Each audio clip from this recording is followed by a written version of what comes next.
word to wise. Grass only greener when it's fertilized. Gave them truth in these songs, they prefer to lies. Destiny beautiful, adrift in her purple lies. You can't see me, you Stevie. Wondering how I reach more evolutions than Evie. And make it look easy. Man, dream on, yeah. Dream on, Dreamweaver.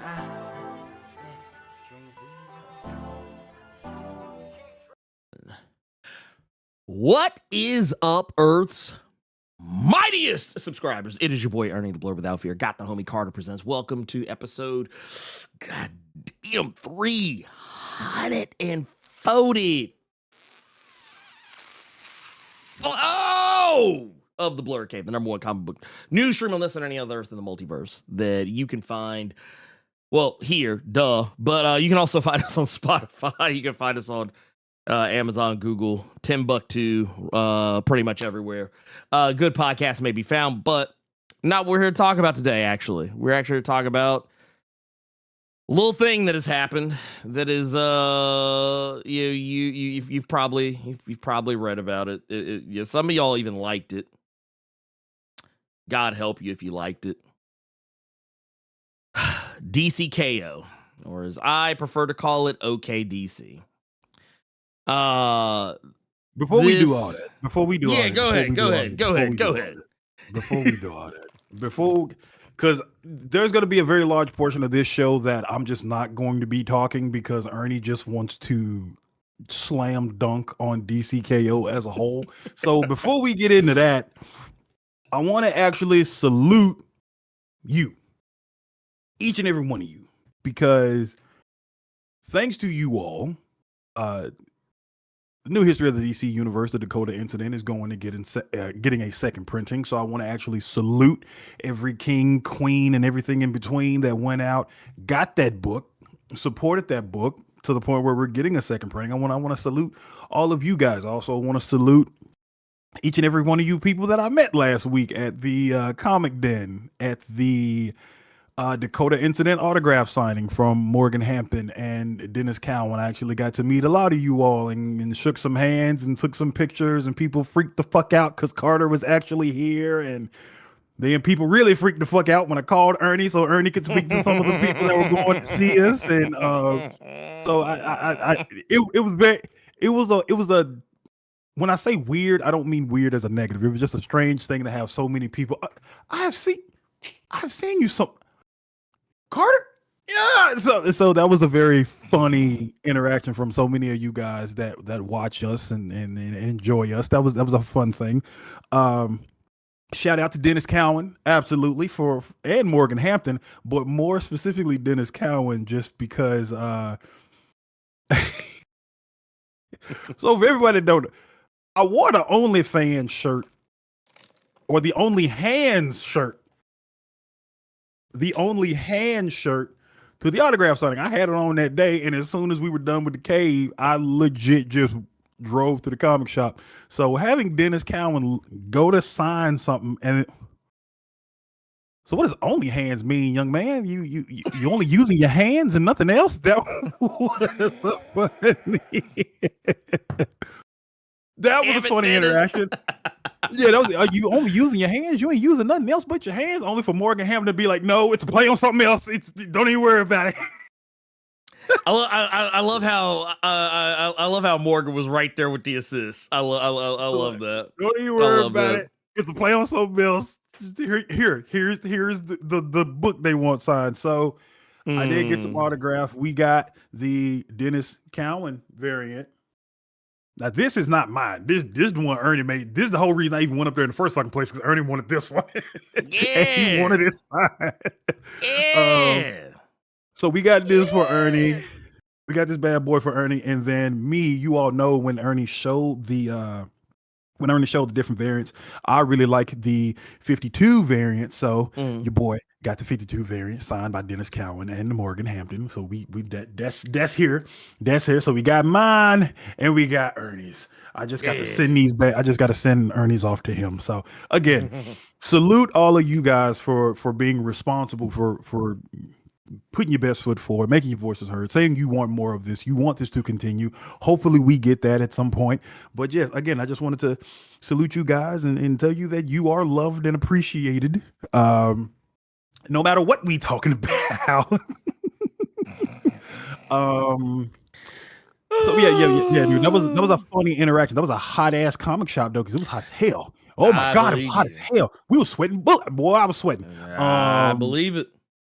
Y'all look sweaty when you called me on the thing. And plus, I couldn't see you we couldn't see you on that call.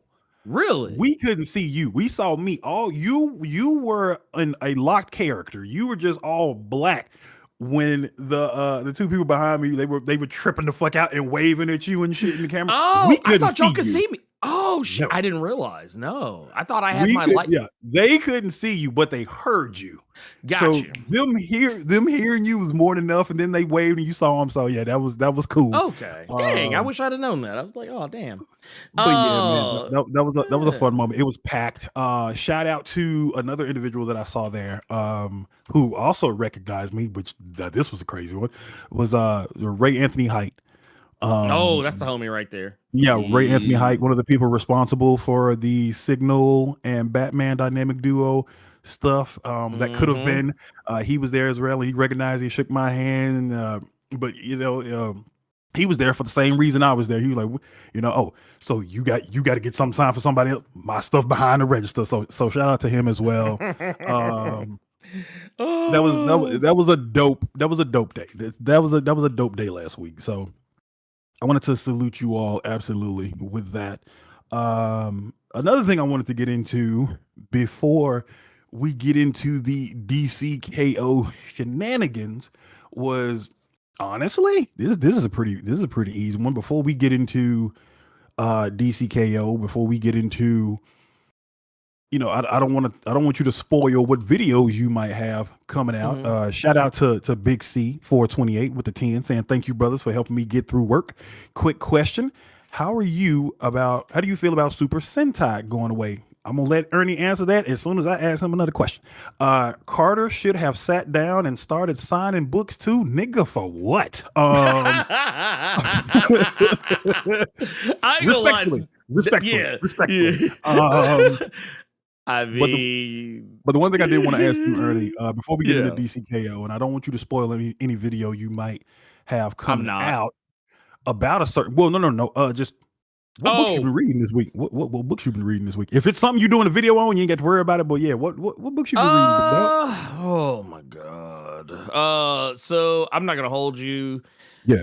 Resident Evil 9 had its hooks firmly in the crevices of my soul. Yeah. So I actually didn't read a whole heap of a lot of shit. I think there was a new Speed Racer that dropped. I read that. The new Gaston book, which we talked. The Dynamite dropped, but I had talked to Greg Pak and Fred Van Lente about on the channel. New Godzilla. You know what? Honest man, dude, you want to hear something wild? You want to hear something absolutely positively devastating? What's that? Did not read not Nan Stitch and no X-Men books. I just couldn't. I've given up. I just gave up. That's actually a nice little segue into the books I told you I found that I'm gonna go pick up after we're done today. Back in the day, when X-Men was ladies and gentlemen, we have found another book that was stolen from your boy. We found shit. Yeah. But one of them ended up getting sold before I can go back over there. So your boy got X Necrotia on the way, or Necrotia X, if you all remember Necrotia. We got that on the way. We got Messiah War on the way. I just got to go pick them bad boys up. God bless comic shops. But I know you didn't read a stitch of X-Men. That's why I'm finna enjoy X-Men that I used to enjoy back in them good old days. But I was gonna ask, because you said you didn't read a whole heck of a lot because Grace and Leon Kennedy, the coldest white man in video games right now, had you just in a vice grip. You didn't end up reading that Beneath the Trees. So I realized so remember when we were talking about power fantasy? Yeah. And remember how I told you, like when you mentioned to me that like, oh yeah, you know, you need to go back and read like after you read 16, go back and reread 15. And remember I was like, jokes on them. I hadn't read 15 yet. Yeah. So then I realized the same thing about Beneath the Trees. I hadn't read issue 5, so I did read issue 6. Got you. And then my intention was to read issue 5 and 6. Mm-hmm. Then Leon Kennedy walked up. And I had to answer the call. I had to save Raccoon City. What's left of it? I said, what? Yeah, but I say, what's left of it? I had to act. I had to do my duties for I had to save the world from the duplicitousness of the last remnants of Umbrella and the Connections. Wow, that's a diabolical ass name. Every time they said that shit, I kept being like, oh, what the fuck is the Connections? It's something you had to been playing them other games, like other games, to get a full grasp of it. And plus, you had to be one of the ones that played Resident Evil 6, which I really enjoyed. Okay, so I played 6, but I'm gonna keep it a band with you. I only finished Leon's campaign. Yeah. And what was the other boy's name? The boy. Jake? Yeah. The new cat. Yeah, with the powers. Yeah, Jake. Yeah. I finished those 2. I could not get through Chris's campaign. Like, just it was that was the campaign that broke me, because I was like, this is terrible. This is just this is so bad. I feel like I have a different opinion of Resident Evil 6 than a lot of people, because the giraffe game wouldn't. Number one, I red boxed it.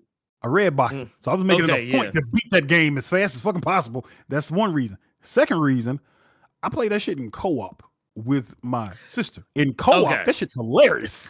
Oh, okay. So all right. So that explains a lot, because I played that shit solo dolo, and I ain't gonna lie, I was mad the whole time. I like even though, like I said, I beat Leon in Jake's campaign. Yeah, I did not have fun doing it. Like it was like by the time I got to Chris's campaign, I was like, okay, yeah, this is it. I can't do this shit no more. Like, and I think that's a fair assessment, because I got through 2/3 of that damn game before I was just like, yeah, it wasn't like when I start, because Leon's my boy, so obviously I started with Leon. Yeah. And I was like, you know what? I was like, maybe this ain't as bad as everybody's saying. But then the game just kept going, and I was like, oh, child, yeah, this is terrible. And then when I got to Jake, I was like, this is goofy as fuck. I mean, it's cool, but it's goofy as fuck. Oh Lord. And then when I booted up Chris's campaign, I was just like, I don't even like Chris Redfield like that. So I said that just compounded the problem. Yeah. Like I've had beef with Chris since Resident Evil 1. Director's cut. Ever since I realized, I was like, this man can only hold a handful of shit. Oh my God, I knew that was coming. I was like, man, you some slaw. I was like, man, I said, at least Jill out here using the prison purse. Jesus. God's pocket and the prison purse. She was like, look, I carry 2 extra things.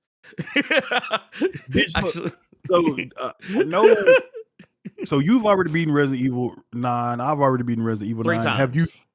Oh, I was going to ask you, did you end up finishing the no healing joint? Yes, I did. Actually, right after we talked. How was that? We gonna get the comics in a minute, but actually, yeah, okay, it was disgusting. It was disgusting. But like, I will say this: it took a lot of discipline, because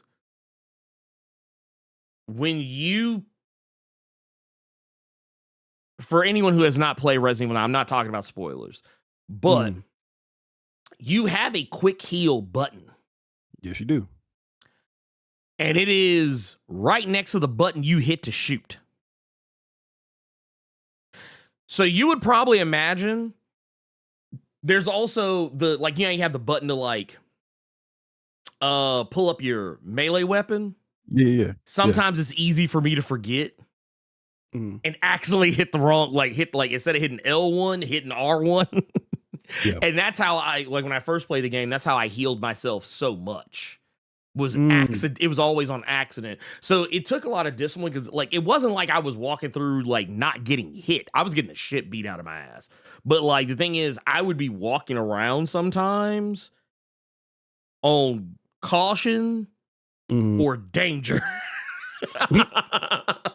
Or whatever. And yeah, so it wasn't like, I'm not gonna make it sound like I was just like, you know, steamrolling through that shit. I will say though, I wish I would have waited because I did end up also unlocking infinite ammo on that playthrough. Or rather because of that playthrough, because of the way I did it, I ended up getting a whole shit ton of those things accomplished in one playthrough.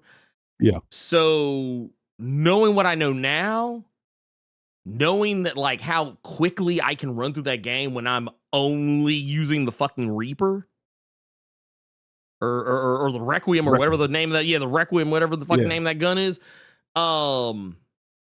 Yeah, I wish I would have waited because man, I ain't gonna lie, it is disgusting to just be walking around the game and just be like, blow, blow, and all you got to look like the Requiem just tearing through whole lines of people. Yeah.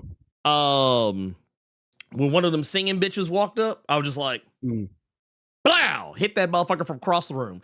Well, when I got to the underground lab and you know some other, I was like, wow, and it was like, oh. So yeah, now I wish I would have waited to do the no heal run when I had infinite ammo. And Shadow Sonic, I'm gonna make you feel better because you said, "Is it bad that your first Resident Evil game was Resident Evil 5?" I'm gonna make you feel. I'm gonna make you feel better, bro. Resident Evil 5 was not my first Resident Evil, but the first Resident Evil that I ever finished, 4. In order of Resident Evil games I have beaten was 4, 0, 5, 6, 7, 9. Oh, you never played 8? Revelations. You haven't played the Resident Evil 8 yet? Village made me motion sick, and I didn't want to go because all the that's swaying fair. No, and that's shit. fair. Now fair. I said I'd go back to it since they added that third person update, but then they charged to put it in third person, and I said yuck. So I'm not gonna do that. I bet there's a mod. I bet there's a mod that does it just as well. I promise you, there's a mod that does it. Wouldn't just surprise as well. me. It wouldn't surprise me. But yeah, I have never been the first one I had director's cut, like Ernie was bringing up, scared the shit out of me. Took it right back and went and got Street Skater on PlayStation. And you say you never played the remake, right? You say you never played the remake. I never played Remake 2. I played some of Remake 3 and said, yeah, I'm good. And that was that. But no, I played a little bit of 1 director's cut. I had the PlayStation Underground demo disc of Resident Evil 2, and I had the Pizza Hut demo disc of Resident Evil 3. That is about my feel. If we want to keep it in the Resident Evil wheelhouse, the OG RE, I did beat Dino Crisis 1. Did you ever play Code Veronica? No. Okay. Yeah. I didn't have a Dreamcast at the time. I didn't have a Dreamcast at the time. And then when I got it, I had Spawn, Soul Calibur, Sonic Adventure 2, and Sword of the Berserk, Guts Rage. Damn, wasn't even thinking about Resident Evil at that point. I used to have that game. That game was wild. Oh, you remember that fucking Die Hard arcade game? That was not John McClane. Right. Yeah. It was that shit was basically a fucking anime. Yeah. Apparently, it was a complete. So it's a video game, but apparently to sell to the American consumer, they called it Die Hard. It has a completely different name in Japan. I think like Dynamite Cop or some shit. Yeah. In Japan. I think there was an arcade that had it. And they had it under the actual name. Gotcha. Dynamite something or other. But yeah, God. You know what? Here, let me stay on task here. Let's go. So yes, I read some shit. I didn't read everything. Yes. Yes. I also. Oh, go ahead. Something you said when you were talking about the shit you were going to read, but then you got all those feral variants. Oh yes, I forgot to talk about. You got all the feral variants. Yeah, no, I didn't get all, but I got a shit ton of them. And what you just reminded me of, Tony Fleeks is going to be here next week signing shit at a comic shop. So I'm like, bruh. Hey, tell Tony, tell Tony I hope I ain't make it hot for him. Oh, bruh. No, but, oh, yes. Go back to it. Oh, yeah. So yeah, I read some stuff. I also was reading. Okay, so I'm gonna tell on myself a little bit. Mm-hmm. Where did it go? Do I have it over here? No, it's not over here. I think it's. Oh, I know where it is. It is buried under some shit. But no, I told. I think I told you I completed all of the available criminal books. I've read through everything now. I am officially caught up on criminal. Okay. I finished the knives a few days ago and immediately jumped back on Fatale because I was only like a third of the way through that one. Yeah. And now I'm 2/3 of the way through it. And between all of that and the Reckless books and the Fade Out, yeah, man, I've been reading a lot of shit. So y'all might get a little something out of me on that criminal. Depending on what's going on. Y'all probably hear us talking about the Fade Out here for too long. And then there was something else. I started friend of the channel. Yeah. Friend of the channel, Dr. Kaori Knight. Some of y'all probably know Dr. Kaori from TikTok. I've been also reading her book, Salt Blood, which I do recommend. It's about a vampire mermaid. It sounds crazy on paper, and I mean it is on paper, but this is not a comic. This is a book. This is prose. This is a book. But she was telling me about her next book that's coming up, and I was like, "Oh, let me check this out. It's cool too. It's actually really cool. Love the cover as well." Okay.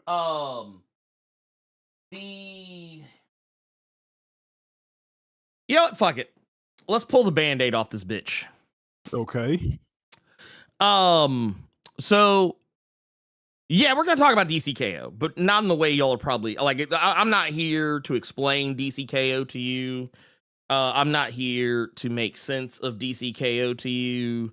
I'm just here to talk about a problem I have with DC K.O. But before I do, I want to explain. I want to give a little context before we go into DC K.O because it's something. It's something that I feel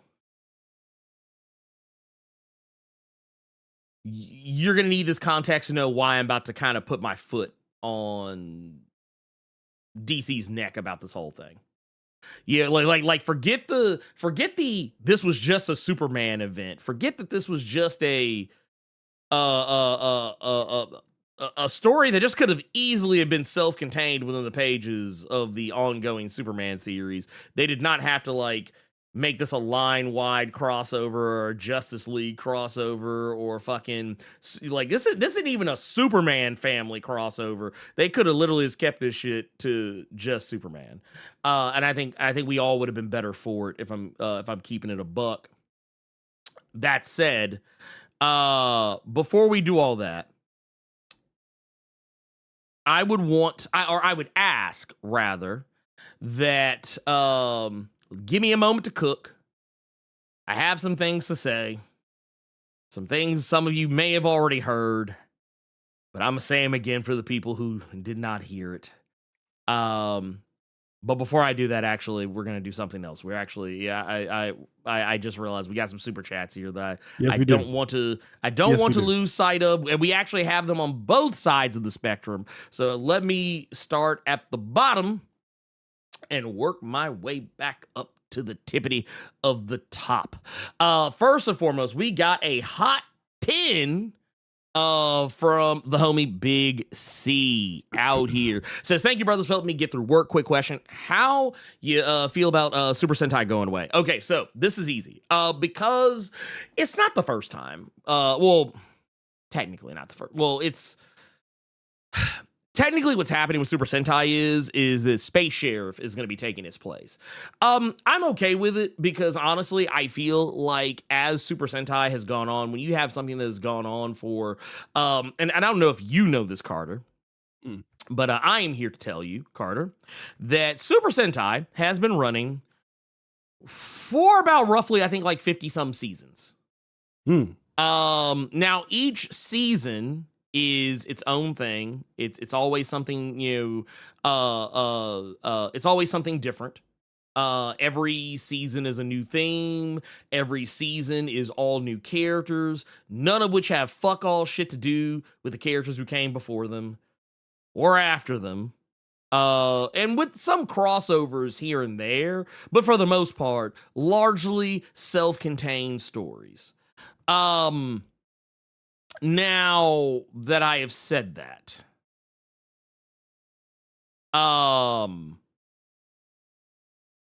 now we get into the complexity of it. Because for me, and actually I take that back, no, it was 49 seasons. My bad. I think it was 49 seasons. Though I think there might have been another one in there somewhere that maybe was not exactly called Sentai, but whatever. Point of the matter is,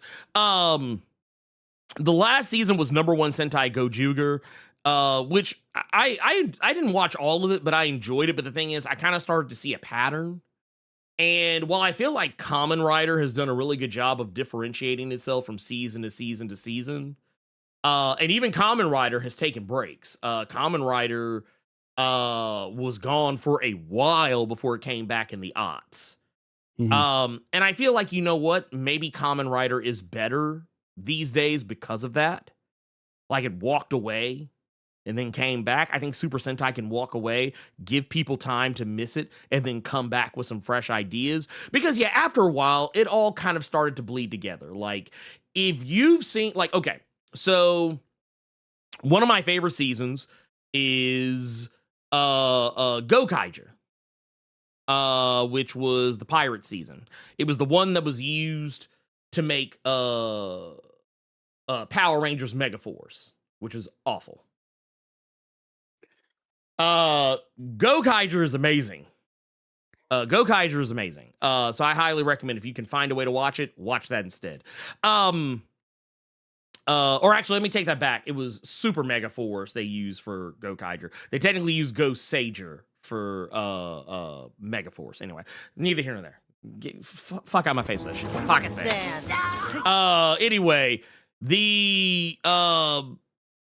but as it went along, you know, they started getting kind of wild. And sometimes the wild shit was good. Like, I know Carter, I don't know, Carter, have I ever shared this with you? The Tokuger?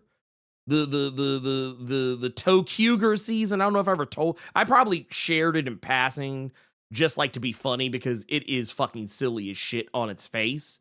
Explain what it is. You probably have. So basically, it was the season that had the Megazord that did this. Yeah. And okay, I so feel you were like watching I should. Danger. Yes. Yeah, you were watching the bricked up season. Yeah. Okay. Hit that Pornhub thing. But the thing is, and I have a hard rule about that. I did that on purpose.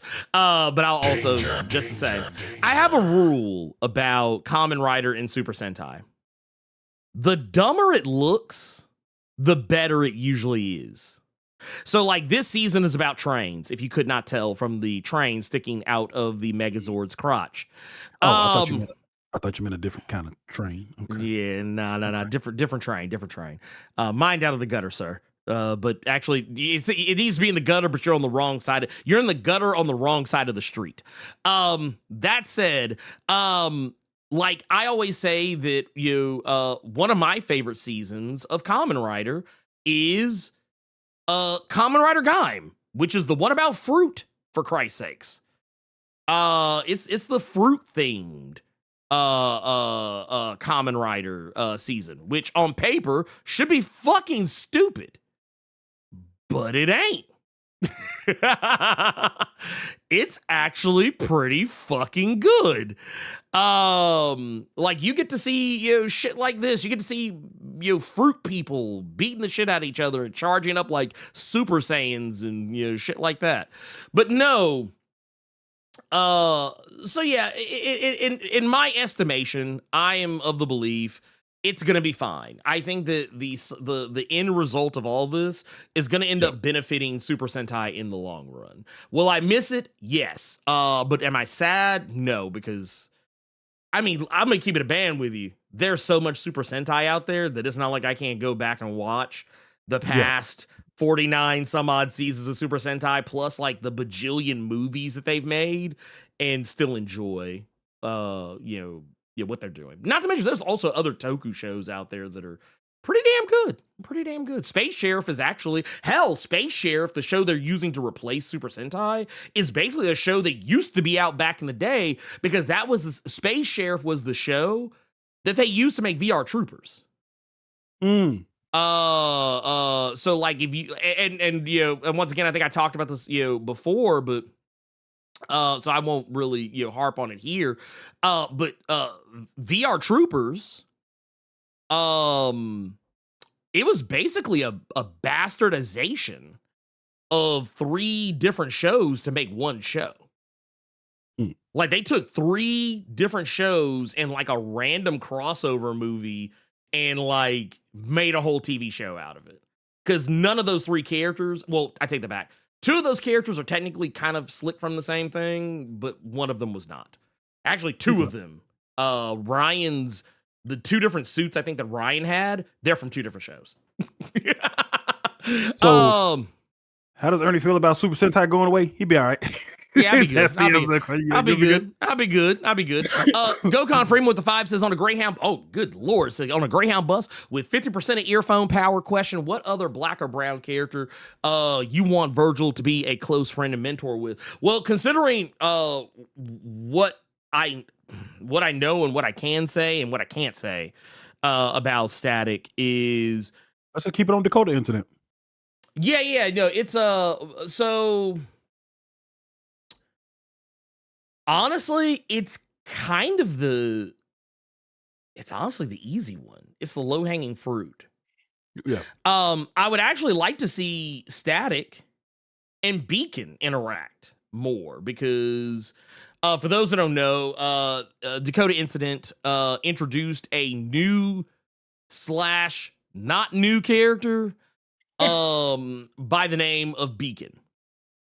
And Beacon is Rocket's son, Amistad. Some of you, like I said, I think when I talked about this before, I think I was pretty quick to mention that, like, if you were familiar with like the Young Justice, TV show and the episodes of the episodes of that show where they focused on Rocket and they were showcasing Amistad. You're showing off her son, and you're kind of putting you on game, about what she was dealing with as a single, as a single black, teenage mom. Though in the show it's a little bit less as much the case, or whatever the fuck. But yeah, like I was in it to win it. I was in it to fucking win it. But yeah, some of y'all probably remember, that little boy right there, that's Beacon. This little boy grows up to become this motherfucker right here. and I really like this. I thought this was a good idea. I would actually, and while we do see that Static acting as a mentor in the Dakota incident, I want to see the progression of that. I want to see how it starts. I want to see, like, I want to go back to the beginning. I want to go back to, which I don't know if that's anything we'll ever actually see, but I want to go back to the beginning when Rocket and Static are early in this, where like he's there for her, and like and we kind of got a little bit of that in the original series when Rocket was pregnant. Static was around here and there, and sometimes like asking if she needed anything, or was like, hey, do you need someone to talk to, da da da da da, blah blah blah blah. It was largely platonic, as you could probably tell by the fact that he is just Uncle Verge and not Papa Verge. But I want to go back to that and kind of see Static like learning how to be that father figure for Amistad. That's the thing I want to see. And here I got another one here. This one is y'all need to check out Biomeat if you love RE. By the second act, after the first time skip the series takes a massive RE tone, Biomeat sounds disgusting. That sounds diabolical. Matter of fact, I have to hit the button. Thank you for that $4.99 though. Thank you for that. I have to hit the button on that and nothing else. Like that sounds disgusting. Biomeat nectar, Lord. Biomeat. Ugh. Good boogly woogly. Talking about the Las Plagas Ari. Okay, no. See, that sounds like Parasite to me. And Parasite is nasty work sometimes. What's not nasty work is Diesel Fit in the silver age of the Blerd Club. Diesel Fit 1809. Well, how are you still alive? You've been out here for some years, Diesel. Is it because of the diesel fuel that you're allowed to live this long? This motherfucker. Or maybe Dr. Midnight is responsible. He's in the golden age of the Blerd Club for 19 months. Yeah, it'll probably take 19 months to have somebody from 1809 still be alive. Live or VOD. Click on the like, thumbs up button. It helps the channel grow, and click subscribe and the bell for notifications as well. Thank you for that. You all be sure to hype this episode of the Blerd Cave up as always. That's what we always ask you all to do. Make sure to like it. If you're subscribed, we already know you subscribe because you're in the chat right now. But tap that bell to get alerted for any video that the boy Blerd Without Fear is putting out, any live stream he is starting to do, and anything else that Blerd Without Fear is popping off with. Just hit the bell. Also, Dr. Midnight hit us on the Streamlabs side, said, right here, it says click the link in the show notes and use the code GCX Blerd Without Fear to support Blerd Without Fear and a 1-year subscription to Global Comics. They have comics from major publishers and indie creators, which is very true. Thank you for that. Yeah, we also gotta remember. Gotta remember the Global Comics plug. We gotta remember the Global Comics plug. We also got right here, bam. Got Fabric 86.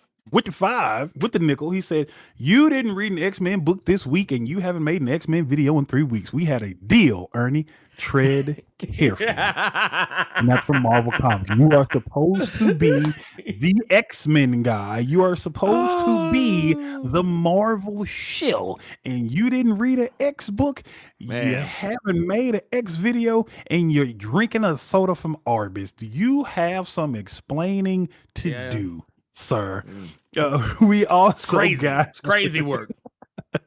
We also got the $2 I'm looking at here from Mike Manhattan. He said, on a scale of 1 to 10, how screwed is Dark Horse? For all of you all that don't know what the hell Mike Manhattan is talking about, he's actually referencing Mike Richardson. This was the individual that was the founder and creator of Dark Horse Comics. He has been given le boot by the Embracer Group, who now is over Dark Horse Comics. He has been at Dark Horse for 40 years. He founded it. It's been him. The buck stopped with him.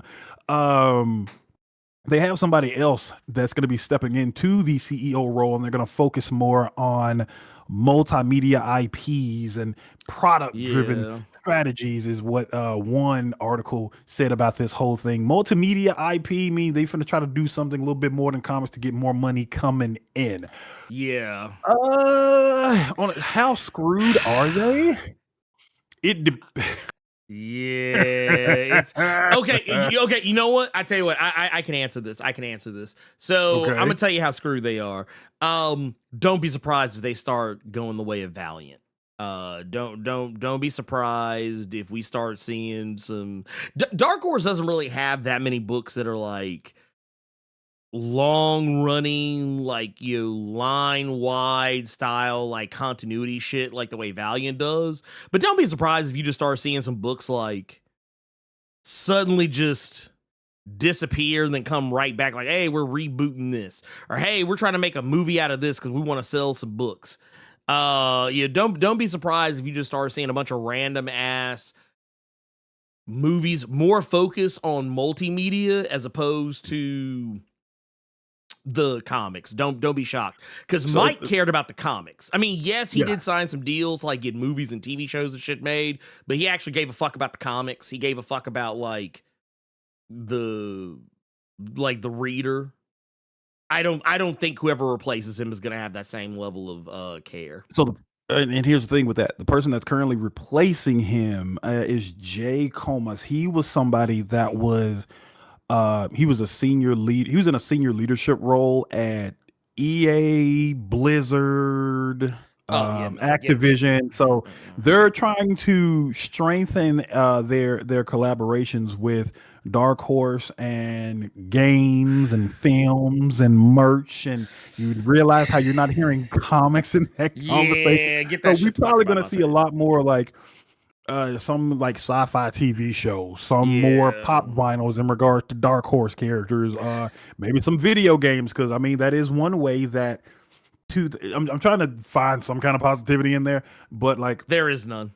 It is hard. That's why the only thing I could find is maybe from a video game standpoint, because that's how 2000 AD is staying afloat right now with Judge Dredd, is because of Rebellion, and Rebellion does all those Sniper Elite video games. It's the same people that own 2000 AD and Judge Dredd. So hope maybe something positive might come from that, but man, it's kind of nasty if your only saving grace right now is that you gave the big bucks to leave Image and bring his ass over there to you all, and you didn't got let boot is Mark Millar. So that on a scale wild. of 1 to 10, I give it a good solid 8. 7. Okay. Well, so I'm getting Xbox vibes from this, because Xbox recently, the sister they had that was in charge, she walked away. And also I think, what was it, didn't Phil Spencer get the fuck out of Dodge too, or at least announced he was getting? Yeah. So Sarah Bond, she dipped, and then they replaced her with, I think, what was it? I'm trying to find the picture of the woman who's like going to be replacing, but basically, yeah, man, I don't know. I have a lot of questions. Like when leadership shifts so dramatically, I have a lot of questions. I just Barry Shafter said Dark Horse is horse meat soon. Yeah, that shit's gone bad. If oh man, dude, when we eating the horse meat, we on hard times. But no, that said, we also have one here. This is also another one here from Shadow Sonic says, Biomeat is a story about bioengineered slugs / caterpillars that eat all of humanity's carbon-based garbage that also act as food for people. Yeah, man, that sounds What hammer even, shit are you playing over there? man, right? I feel like, look, wait, this sounds like some Resident Evil Parasite the Maxim Warhammer 40K type shit. I mean, I'm interested, but it's just like, bruh, that just sounds disgusting. Thank you for that $4.99. No, I have to check that out. I mean, Yeah. we won't know until some more news hits about Dark Horse. Because I mean, hell, they just had the Helena Windhorn shit come out. They still have the Cyberpunk books that are making them some money. They still got Stranger Things. I know American Caper is going on. Wait, who got replaced with an AI chick? Phil Spencer, I think his position got replaced with it was a woman from the AI sector. Like, she has no experience in video games, only with artificial intelligence. What do you think will happen to Ianu? That's a good question, because that is Dark Horse like a motherfucker. It is. And I'm hoping what we see from that is what we've seen. It's the reverse of what Mark Millar did when he left Image and then went to Dark Horse to try to get the big check. Hopefully Ianu, since you've seen that they are established and they do have money there because the books have been successful, the series has been successful. Hopefully, Image or whoever from Image or maybe Boom could scoop that up and try to help them out. But you don't want to look too negative on it, like it's just going to go downhill from here until we start seeing the bullshit. So again, Ernie gave it an 8. I'm going to get a 7. We'll have to wait and see. It's just, it's going to be something.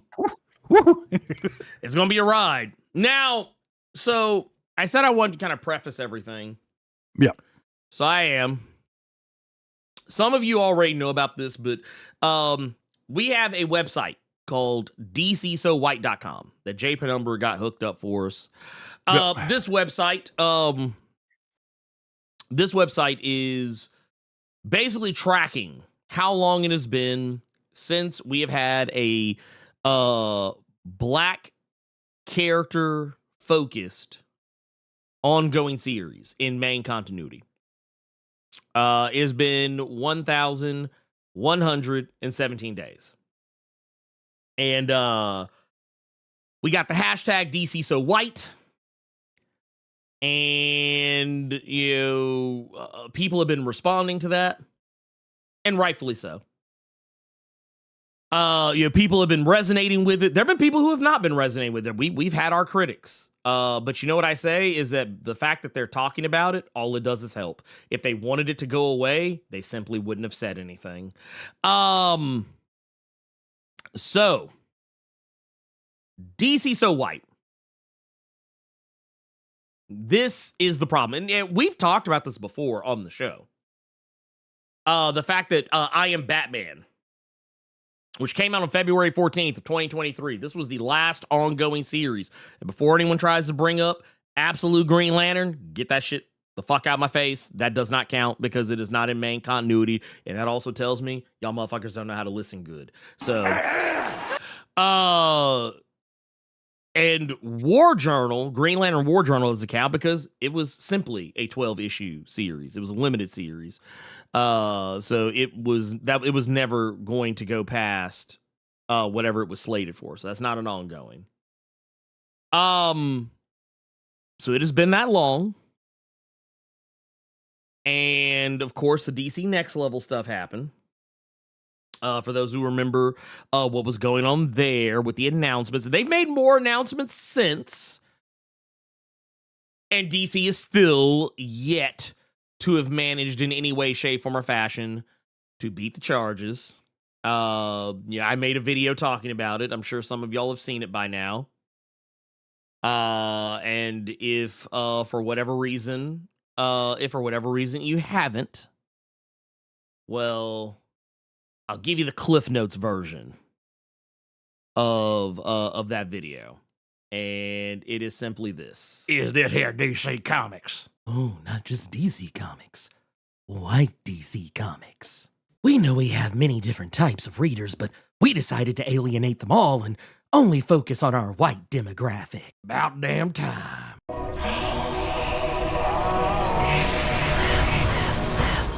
You see, DC Next Level is for decent, Charlie Kirk-fearing nerds who just happen to hate every comic with black people in them. That means no President Superman, no Black Lightning or Jon Stewart, and no fucking Mr. Terrific. What about Nubia and Vixen? Nope. Oh, this is white DC. So, that said, you see why we have made this. DC announced 13 new titles, adding just more white books. And they're not beating the charges on this shit. And yeah, not at all. And we even brought up a history of DC and their mini series, limited series stance on black titles, and how, I think, what was it? We came up with the numbers in DC's history, which, mind you, spans over 75 years. There have only been 10 black focused ongoing series across that entire 75 plus year history. Like, ever. Everything else has been a mini series, limited series. Like, I think before I Am Batman, one of the last ones was during New 52. And that was Cyborg. That was technically an ongoing series. But everything else is limited series. Naomi was a limited series, or mini series. The Mr. Miracle, the Source of Freedom, mini series. Batman and the Signal, the original, the first one they did, not the one that we never got. Same. Black Lightning Year One, Green Lantern War Journal, as I mentioned earlier. And then the last year, the most recent ones, the Black Lightning series and the Mr. Terrific Year One series. Those are mini series. Meanwhile, and once again, I say this because it comes from a place of love, but it also comes from a place of anger. Because, Carter, do you know what book DC gave 31 issues to?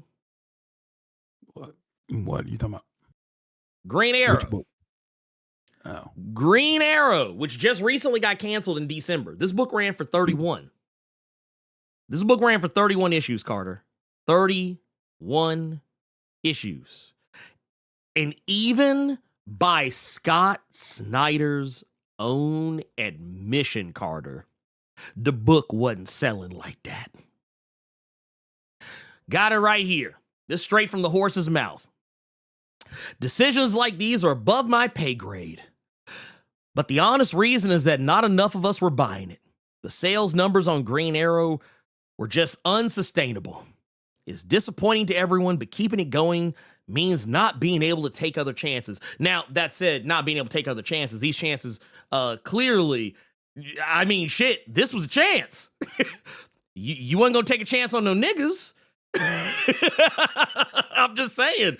It's like I want DC to have the same energy. They let a book that by Scott Snyder's own admission said was unsustainable from a sales perspective. He's not talking about that bullshit Kieran Gillen was talking about with Power Fantasy. He ain't saying, well, no, I mean, the book's selling, but it ain't selling. No, he said unsustainable. This means this book was not hitting the mark. Also, this motherfucker who said deadass, why is DC ending their best ongoing? That's diabolical. Don't lie. Don't lie on Green Arrow like that. Don't you ever lie on Green Arrow like that. Stop it. Ain't nobody trying to see Ollie. Ain't nobody trying to see Oliver Queen. Yeah, hey, look, ain't nobody trying to hear you failed this city again. So no, I feel like if they had all of this love, all of this energy for Green Arrow of all things, but could not be bothered to give a black character, and I'll take black out of it. Couldn't even give a brown character 31. You couldn't even give Carter. Do you know how many issues the last Blue Beetle ran for? No. 11. We ain't seen Blue Beetle in his own book since 2024. All you gonna get is you might see him in some random shit here and there, like in Justice League. I think he was in that Cheshire, and was it Cheetah and Cheshire robbed the Justice League for like 2 seconds. Renee Montoya, the fucking Question, best they can give her is a mini series. That's the best they can do. That's that's the best they can get. That's the best they can get. But no, the DC So White thing, yes, it has its detractors, but it also has its supporters as well. Case in point, friend of the channel, Black Gay Comic Geek, Michael. Y'all know Michael.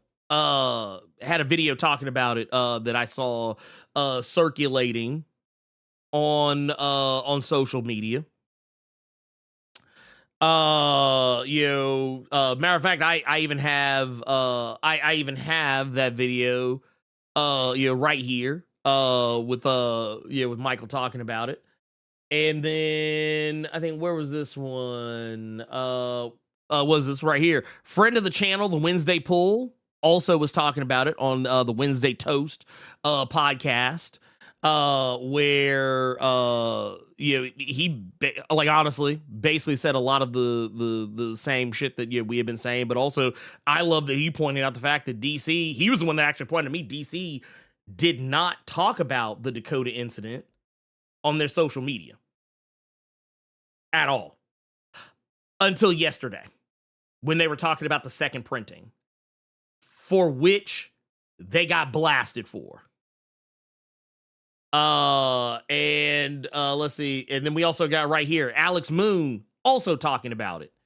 This is one of those things, like, we've had lots of other people talking about it and sharing their thoughts and their feelings about the whole DC So White thing. And helping draw attention to it. And this is a pressure campaign. And I'm gonna tell you what, I think DC does feel the pressure. However, just because people feel pressure does not mean you let up. So we are going to keep our foot firmly on DC Comics' neck. And I ask that y'all do the same. Yeah, if you have a mind to do so. Maybe you don't care. Maybe you don't give a fuck. But Carter, because I don't think I've actually gotten to have you talk about it on here before. How feel you?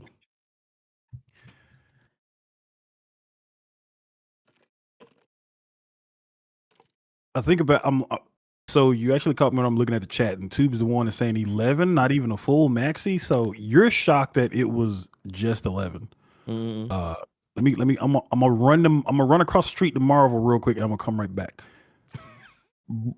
Brian Hill got 10 issues of that Blade series, and then they gave it to Jed McKay to do an event for. So it ain't just. I know you shocked at 11. How about 10?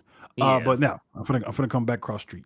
1100 Days is wild. I looked up and I saw that I Am Batman got 18 issues. I saw someone in the chat ask about Batwing, asking if Batwing was ongoing, and then you also brought up New 52. Batwing got 34. And that was after a character change. Change. Yes, it was. Honestly, dude, okay. And I don't know if this answer is gonna suffice for people, but like, I just want the Power Company comic, man. That's all. So you got my attention. I read it. I said, yeah, this is great. I want this to be the beginning of something, and then we just went on about our business. It is nasty to me. And I keep seeing people bring up absolute Green Lantern, and it's a lot of like la la la la la la la la la la la la la la. I don't care. Like it's absolute Green Lantern, la la la, because that's they looking at it more so like, no, that's a black led book and it's an ongoing series. Fuck what you talking about with it being in a absolute universe. La, la, la, la, la, la, la. I keep seeing that, and it's very, very strange to me. Yeah. But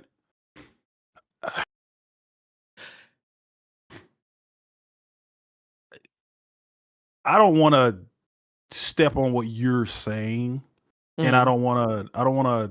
Please step. Well, no, I'm not. I'm because well, no. I'm saying it because I've been. It's inexcusable. I just want a power company, but I've seen this before. You can only burn somebody so many fucking times before it's like, okay, you know what? I'm just gonna go over here. That's kind of how I am with it. I do like that you are still passionate about it. Because I think you would actually kind of put that fire under other people to want it and feel that it is deserved the wrong word to say. Well, I mean, deserve. Well, that DC definitely deserves the heat that they're getting. Well, no, but no. I mean, like, we deserve to have a book. Oh, yes. On the shelf that you see what I mean now. Yeah. No, that makes sense. That makes sense. Do you feel like we deserve to see us on a shelf and not it be a limited or anything like that? No, 100%. There's no excuse why so there isn't a Mr. Terrific series out right now, considering how much more popular he became in just the last year. It's ridiculous.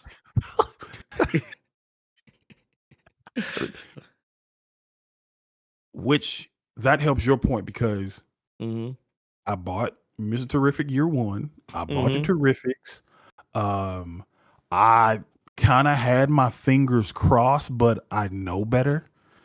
I was hoping that something else would be able to come from the Terrific 10 because that's a cool thing. Would have been nice. Yeah.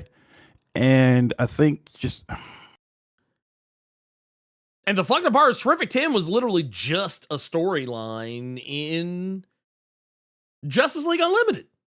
Well, I don't even want to get into that right now because Mark Waid got Brian healed, and what I mean by that is, you doing what you want with the Justice League.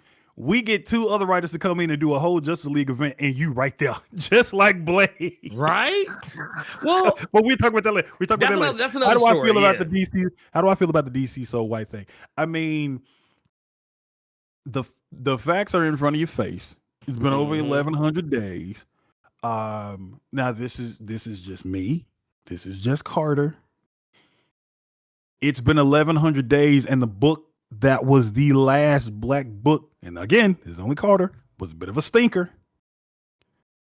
I Am Batman to me was a bit of a stinker. I think it was better in the DC Power stories and the Rise of the Power Company stories.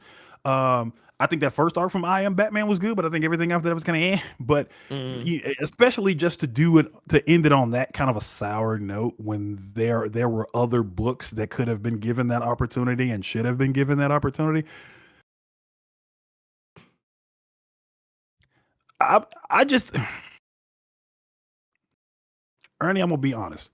I'm gonna be A1. I'm gonna be completely honest here.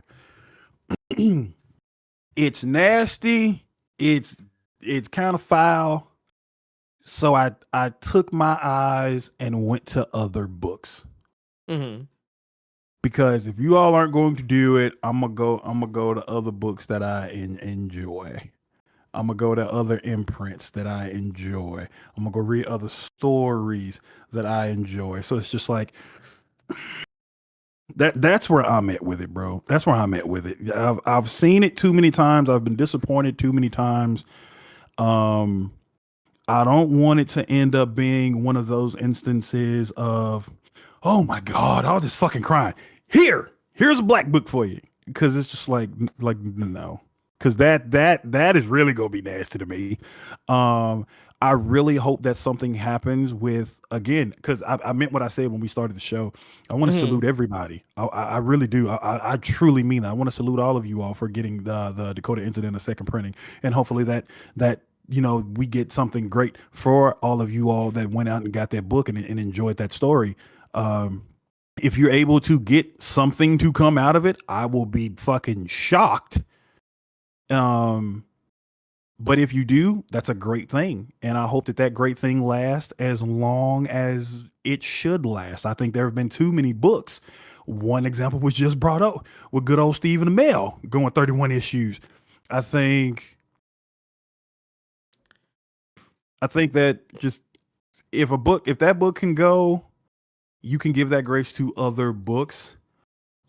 We've seen you give file creators more leeway with their books. So, man, dude, Scott Lobdell's still getting work. I don't even want to hear shit from DC if they like, come on, dog, come on, man. Look. And I'll say this, and then we'll move on to in regards to, because there was also a kerfluffle that happened, and I say kerfluffle because I don't take it seriously. It's a word I like to use for stupid shit. But people started.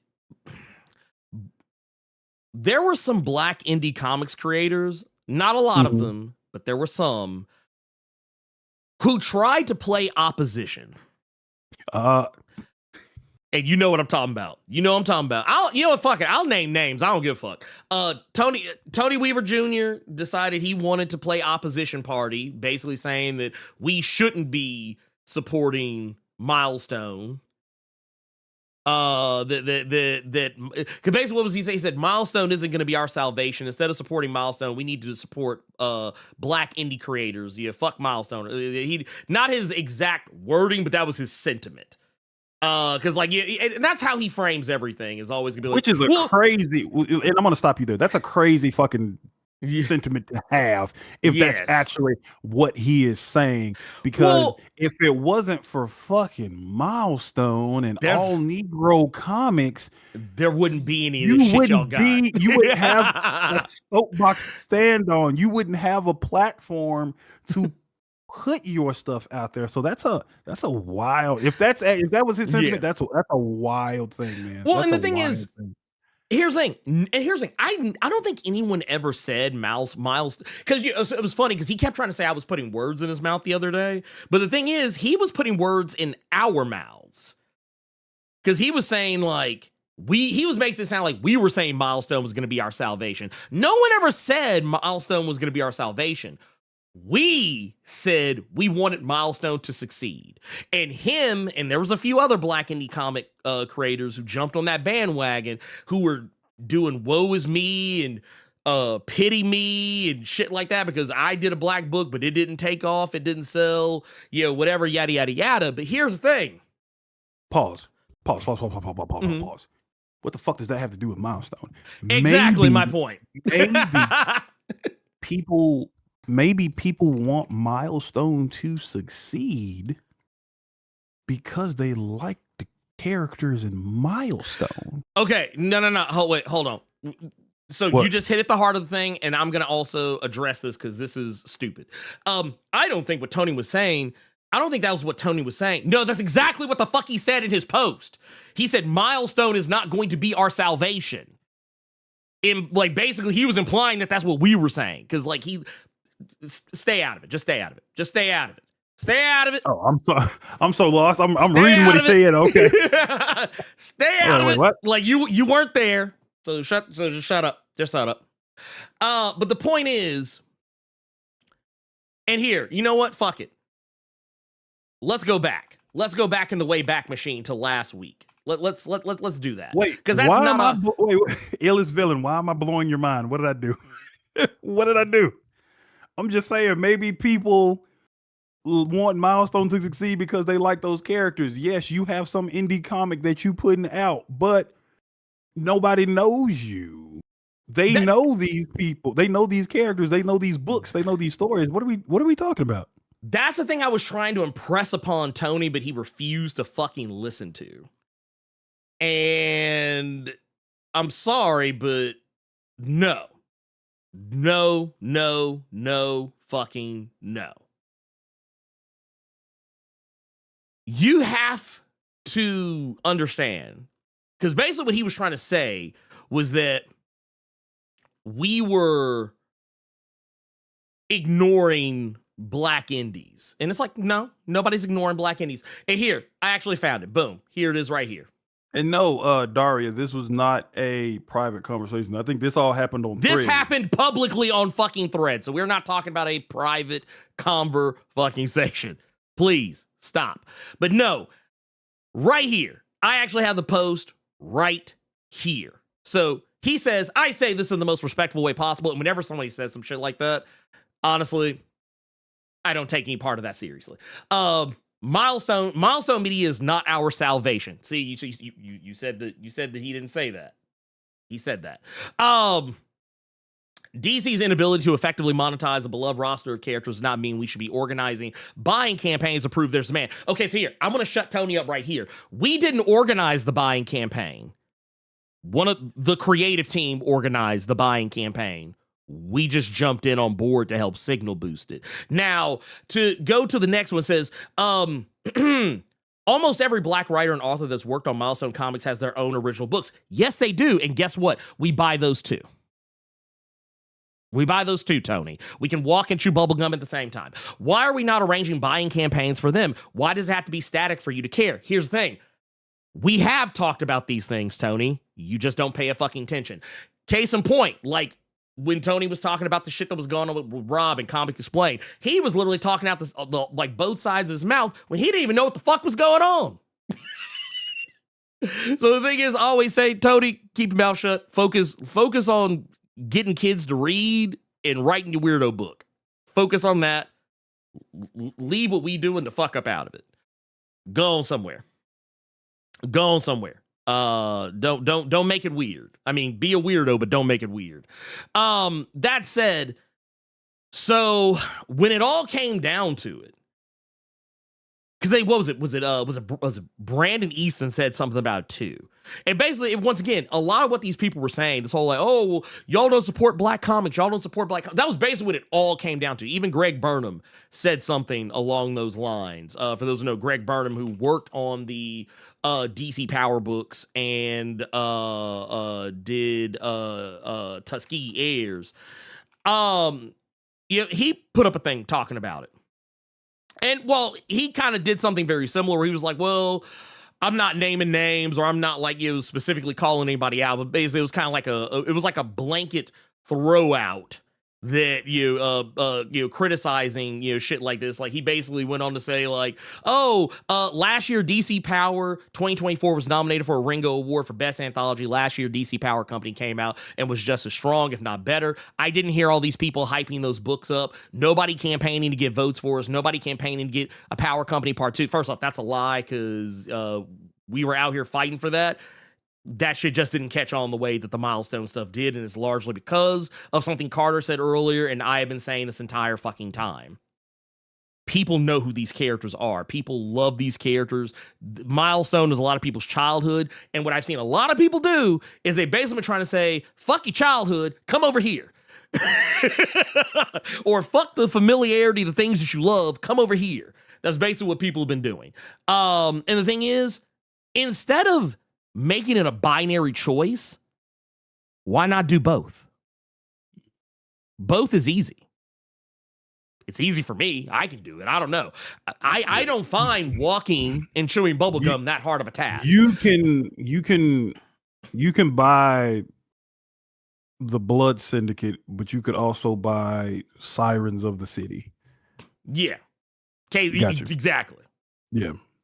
Well, and you can get Farmhand, and you can also get Static Shadows of Dakota season 3, 4, 6, 9, 6, 7. I don't know. Yeah. Well, and I'll take you a step further because people are trying to say, oh, well, nobody's nobody's walking and chewing bubblegum. They're just buying okay, first off, fuck out of here with that. I literally posted this on my socials just the other day. This is literally just a pile of black indies that I have. I literally pulled all this shit off my shelf and out of long boxes and dumped it on the fucking floor. It's because people are trying to say that I'm talking big and bad, but I don't put my money where my mouth is. And I was like, nah, fuck that. Y'all aren't about to sit out here and disparage me like that. Fuck out of here. Real quick, because I'm gonna let y'all two go at it because you the one that went at Tony. You going at the nothing. But he said I didn't read no heat from Tony. He's suggesting we build our own shit rather than demanding access to colonizers. But oh my all God. I'm gonna say that I know you gonna say something completely different, but I didn't read the whole thing before I got to the colonizer part. But goodbye, sir. Goodbye, sir. Wow. Goodbye. Have a nice day. Enjoy. I was just gonna say, hold on. I gotta pull the comment back up. He's suggesting we build our own shit. But everybody's been doing that. He just showed you, Ernie just pulled up a pile of people that are building their own shit. He can talk about DC so white but then you can also look at other books because one thing that we've done on here plenty of times is, and I'm just gonna speak for me. One of the things we've done here plenty of times is we'll talk about a Marvel book, we'll talk about a DC book, and then we quick to pull out like, you know what? Here's some other goodness, right? That y'all could be you can do both, and both have already been done. That's why I'm just I could literally pull this up right here. This is Ray Anthony Height right here. Yeah, Midnight Tiger, baby, Midnight Tiger. So, don't you sit here and can build your own shit. And demanding access to colonizers is wild. That is when nasty. The conversation, especially when the conversation is about milestone. This is Kyle Baker right here, baby. That's Kyle Baker right here, baby. Don't play. Okay, but that's cool. But I'm saying, what Kyle Baker, motherfucking Isaiah Bradley, red, I got red, you. white, black. I got Get the fuck out my face. But still, I see what you're saying, Ernie, but it's not demanding access to colonizers when you're talking about milestone. Also here, Monumental Comics just said Milestone Media took a publishing deal from DC to reach the masses. A lot of black creators have done that with Image and others. Why are people sitting here acting obtuse about this shit? Yeah, I'm finna say, what's the one book, Roots of Madness? Yeah, is at Ignition Press. Yeah. I mean, look, people really need to get it out of your, okay, Milestone is, when you know how we talk about we talk about movies and video games, like the line that kind of separates indie from mainstream. The only reason Milestone can be considered mainstream is because of the popularity of its characters, having breached out of the indie sector into the mainstream. Because here's the thing, it's not just black people that like Static. White people fucking love Static too. It's like, Jesus Christ, dude, what the fuck is wrong with people? It's like, dude, I'm centering black people in this because, duh, black. But it's not just us. That's the thing I think people are seeing. I'm still tripping off the whole demanding access to colonizers. I looked at Dennis Cowan last week. I looked at Morgan Hampton last week. I looked at Ray Anthony Height. I've seen Joseph Illich, and I really hope and pray one day Joseph Illich just goes bald because the kind of George Costanza action he got. Leave Joseph alone, because you know he. But when I look at these people, what colonizers does he see when I'm looking at Dennis Cowan, Joe Illich? Like, look, what? Here's the thing. He's basically that was basically some idiot trying to argue that because they reached mainstream appeal by virtue of a publishing deal. So okay, all right. So check this out. So here, check this out. I want y'all to ride with me, y'all. Ride with me, y'all. Okay. Throw away Bitterroot. No. No. Because guess who Image Comics is owned by? Okay, I know you go. Okay. Throw it away. No. Take that shit off your shelf. Take that fucking Far Sector down. Throw it the fuck away. No. Throw it away. You precious Black Panther? Throw that shit away. Made by white men. There you go. Throw it away. No, I'm not and I want to make something clear here. I'm speaking facetiously. I'm not telling y'all to throw away Bitterroot. I fucking love Bitterroot. I ain't throwing my Bitterroot away for nobody. I pay good hard money for this shit. Fuck you. But no, I'm just saying, keep that same fucking energy. Throw away excellence. Throw that shit away. Get it out of here. Throw it away. Throw away Incognegro. Throw away. Oh, by the way, Ianu? Yeah, go ahead and burn them up. Yeah, go ahead and burn up here, wait a minute, hold on, wait. Mike Manhattan, I mean this respectfully. I slap shit out of you. You tell me to throw away Farmhand, boy. You gotta be fucked up. Look, hey, I need y'all to take all these Ianus. Yeah, just go ahead and burn them up. Boy, you got me. I gotta say it the Joe Budden route. Fucked up. You gotta be fucked up right here, boy. No. I'm just saying. Okay. But right. If we're going by this idiot's logic, that means throw away all that shit. Oh yeah, Fight for New York. Throw that shit away. You go ahead and burn that up. Don't. What is wrong with these fucking people? Right. I don't know. I just thought that was I just thought it was wild. It was weirdo behavior. I just thought it was wild just to because again the conversation is about milestones. So to say colonizers is a pretty out there statement to make. DC, hell, they choose violence. Throw it away. Throw that shit away. I don't want to hear y'all talk about it no more. That's different though, because the only reason you want to keep that book up there because you quote on the back of the trade. Can we talk about? I'm throwing it away. We throwing it away. No, because that's colonizer money. That's colonizer money. We got to throw it away. So what you gonna do? You gonna cut your quote out the back of it and put it on? Yeah. We gonna cut the quote out, put it on the back. We got to throw them all away. What's Dark said? Adds Farmhand to cart. But here's the thing: if you're worried about a white man getting some money from like a black-owned property, I'm sorry, you just need to give up everything that's black, because a lot of it, there's a white man at the end of that line. There's a white man at the end of that rainbow. So it is what it is. But my thing is, why do we have to choose? White people are never made to choose. So why are we inflicting a choice upon ourselves? Some of that shit just and I want to move on. It's haterism. It's haterism. That's all I'm gonna say. There it is. Well, not haterism. A lot of that shit screams what I saw happening when you and Rob were having your back and forth. Yeah. A lot of it screams, don't pay attention to that. Come pay attention to this, but nobody wants to pay attention to you. You get what I mean? Yeah, no. Yeah, there's a lot of motherfuckers trying to use that. No, they are. They're trying to platform. No, that's exactly what they're doing. They're trying to platform themselves. And the thing is, I can tell you right now why some of these people are creators I respect. Yeah. I respect Tony. I don't respect his opinions on a lot of shit, but I respect him. I don't want this to be such a negative fucking Blerd cave, but we finna start talking about DC K.O. and it's finna just go down. It's only gonna get worse. It's only gonna get worse if I'm keeping it a band with you. So hey, let me do this then. Go ahead. Do the thing. That art was really nice in that book. You know what?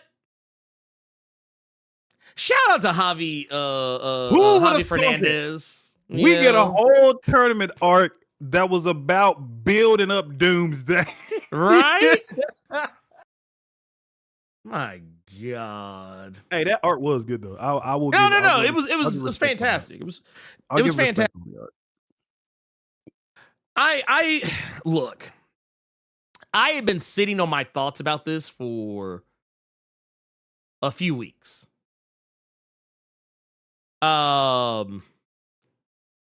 So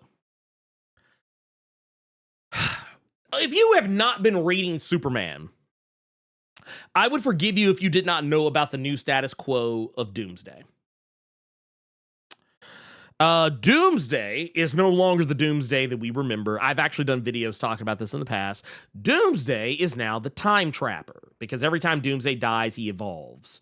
Like that's not anything new. This is something that goes back to even when he first hit the scene. Like every time he comes back, like he can't be killed the same way. He becomes stronger, becomes more powerful, and he's died enough times now at this point that he has literally become a borderline omnipotent being who kind of exists outside normal time and space. And Doomsday, and he's skinny now. And he's skinny now. Matter of fact, here I want to pull up this one specific image because it was so fucking diabolical the first time that I saw it. I want to keep it a band. I have been enjoying the Superman series that was coming out. I have thoroughly enjoyed it. But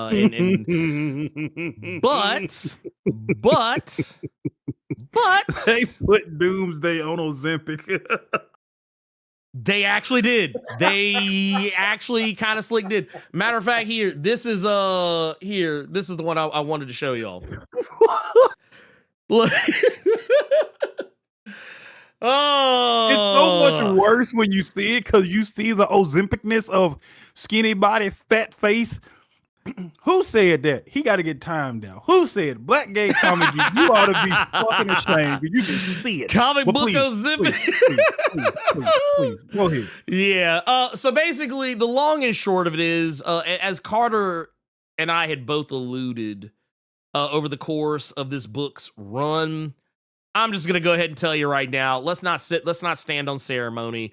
Superman is your. I think as we all kind of knew this was gonna happen, Superman is your king. Yeah, you kind of killed the twist of it though. You kind of killed the twist at first. Well, technically it was first off, technically it was Lex Luthor. Technically, Lex Luthor on Michael Rosenbaum, dog. Hey, look. I'm always down for a good Michael Rosenbaum drop, but let's also not forget that Nicholas Hoult is out here and giving us the 1A.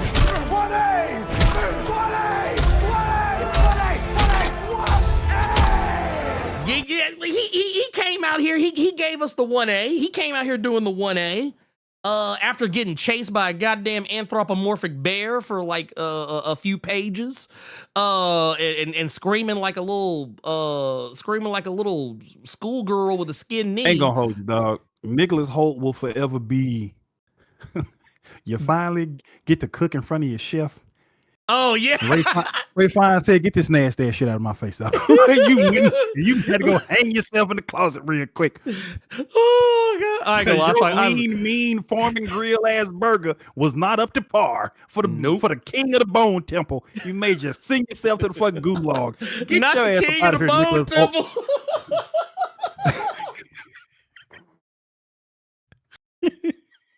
I go, that shit was like wild. But yes, Lex Luthor was the top dog when it came to the tournament of DC K.O. Lex Luthor was King Omega, and before he could do anything, we got Doomsday, King Ozempic. Sacrificing himself. I ain't gonna lie. I hate so much. You don't like Doomsday getting a redemption arc? I hate that King Ozempic actually kind of flows. Like how they set this up in such a way that, like, yeah, you could literally it's DC K.O. It's supposed to be King Omega, but it's really just King King Ozempic is DC forgot that Lex was already King Omega after Darkseid War. He was King Omega after Scott Snyder's Justice League with the Apex Lex. They may have remembered. And that's why, in a twist of the story, Lex Luthor got Thanos snapped and they gave it to Superman. basically. I'm gonna speed this shit up real quick. It's wild too because he's literally getting ready, like he's getting ready to say the thing. You can tell that like they literally took this straight out of Avengers Endgame because you see him, he's got the hand up and like he's not gonna say like, oh, I'm inevitable or whatever, but you can tell he's getting ready to try and say some gangster shit and get ready to snap that finger, and all of a sudden you just see that motherfucker start to fade away. And then all of a sudden it's like to have Clark, and again, this just goes back to the art of this book. Yes. To have Lex get Thanos snapped only for Clark to walk through the Cheeto dust that was Lex Luthor is hilarious. It'd be like ding ding. It's like, oh bruh. Oh god, it was kind of nasty. But no, it was also even more weird because then it just kind of became Superman just like it wasn't like a straight up like, oh, Superman just gonna dunk on Darkseid for like the next like, because I think this, by the time you get to this point, this is like page, God, it's probably like page like 11, 10, 11, 12, something like that. So it's not like Superman's just going to be dunking on Darkseid for the remainder of the book. Like, they're going to be throwing hands relatively back and forth. It's basically like a straight up boxing match, damn near. With them just like, just kind of like, lighting each other up, giving each other the business. Darkseid starts getting some licks. And you can kind of see, oh shit, man, he laying Superman down. He got him on the floor. He teared him up. But that's when we end up inevitably getting back to this right here, and basically Superman just taking on the full brunt of the power. And all that entails for the most part. Also taking on a very, like, what they did? So you know how like Superboy Prime is like, is one of the more, probably one of the most memed DC heroes like ever in existence. Whoa. Watch your fucking mouth. He's a good guy now. Watch your fucking mouth. No. I just said memed. Also, it's kind of funny too because it kind of plays in something that happens later in the book too. That's kind of funny to me. But no, what is Superboy Prime most famous for? Punching reality, and he's the reason that Grant Morrison had to write Multiversity. Yes. For whatever reason, if you were living under a rock around what was that? That was 2000. Oh man, 2005, 2000. What, yeah, Multiversity? No. I'm talking about Infinite Crisis. Prime. Oh, yeah, I'm talking about Superboy Prime. Yeah. The whole Infinite Crisis of it all. But some of you might remember this moment here where retcon punch. Remember that was when the phrase retcon punch was brought into the zeitgeist. Yeah. But yeah, he literally, like, Superboy Prime, pow, punches reality and everything just like shatters, and everything that was and everything that wasn't and everything that in the vice versa of that. Shaq Fu no longer exists when Superboy Prime punch reality. Right, like that's, matter of fact, that remember how y'all all remember? It was only Michael Jordan in the Windy City. That's the only game that survived the reality punch. that genie movie that y'all claim Sinbad did, yeah, that's gone. That's gone. It got retcon punched out. That no longer happened. And And also, we're in the universe now, like the universe where they announced that Bernie Mac had died, but he actually didn't die. He was still alive. We live in that reality, and he never died shortly after. He was still around after. He like in that reality, we still have Bernie Mac, but now that reality is gone. So, thank you, Superboy Prime. Thank you. That said, Superman gets something kind of not the exact same thing. It's not like punching reality or anything of that magnitude, but Superman does unleash all the energy because you gotta remember the tournament, all the people that had gotten like laid down. Yeah. The people who lost the tournament, they all come back. I think even some of the people who comically got shit on came back. I'm sure Sideways and Oh my Damage God, are in there somewhere. Okay, you know what? Let me do it the real way that you should have done it. Okay, God damn, Blerd Without Fear. Blerd, we're taking to listen. This for all y'all. Superman called Shenron. Superman called Shenron and wished for everybody that died in the tournament to come back. In the dark tournament. He was in the dark tournament. Okay, bro. He called Shenron. Omnipotent power he had, and you see right here on the page, everybody that died came back to fight Majin Buu is himself, Darkseid, including the motherfucker he just snapped out. King Omega from. Well, no, it got really silly about around this point because, okay, so go back to the beginning of DC K.O. What was one of the things that came up? One of the things that came up was Superman wanting to find a way for where everybody can win. Some of y'all probably remember this. When DC K.O. initially started, one of the things, and I think, is it this one?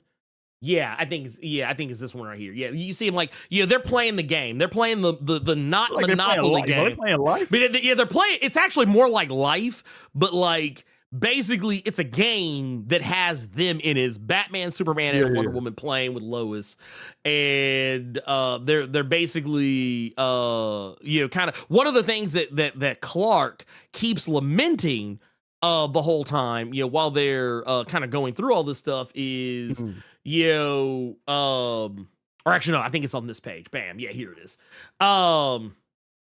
He's like, he wants everybody to win. He doesn't want anyone to lose. Superman wants everybody to win. He doesn't want anybody to come out of this short. He wants everybody to be able to have their day in the sun, more or fucking less. Hence why when everybody comes back, he just unleashes everybody on everything. Even though technically Superman could hold on to all that Omega energy and be the most powerful being in the universe, completely omnipotent and completely unassailable, he chooses to, instead of allow himself to win, he chooses instead, no, I want everybody to win. I want everybody to have, even the people, and I actually thought this was diabolical right here, Carter, and I don't know if you caught this. I'm pretty sure he did, but when he did this bullshit right here, kind of going through or here, I'll go to the previous page first, just kind of set it up. But he says, one last time I think of my universe, its whole gleaming arc still inside me. And then I undo it.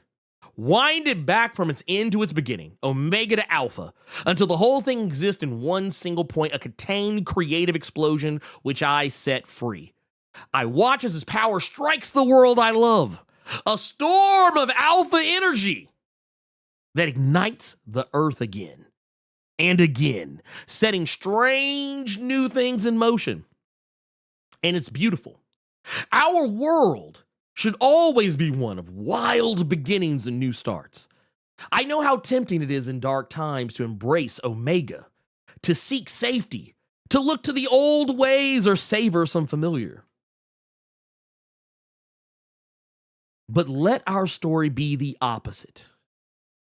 Let it be, and then this is when he goes into the, like you can kind of see it. Let it be wild, dangerous. I want to point out something just before anyone even tries to logic this shit. Notice all the white people. Some of this is stuff that was announced. Like this is actually a DC next level announcement right here. In case some of y'all didn't catch that. I don't know if some of y'all caught it. This is a DC next level announcement. This whole page. Is DC. I didn't notice that. What I noticed was, so you just doing what Darkseid did in DC All In, but it's Superman this time. It's Superman. Okay. But like look at this shit. What were all the books? What were the 13 books that got announced? Yep. Lobo. What was Deathstroke? Firestorm, Etrigan, Batwoman. Yeah. Yep. Jonah Hex, Zatanna, Deadman. And now, technically, you've got Red Hood over here. This is because of Teen Titans. Yeah. More than it is anything else. And then also you got Justice League and all the other stuff. Yeah. But this was a DC next level announcement. And I'm sorry, but man, so and you know what? This is where I want to hand the floor over to a friend of the channel, Wednesday Pool, who had what I thought was the most striking commentary about this whole thing. Said, hold up. Superman gets a no more mutant Scarlet Witch moment? No more melanin. I was like, bruh, diabolical. It was diabolical.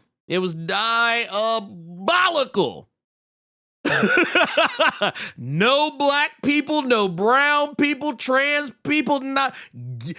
Basically, that motherfucker said, get. He said, get.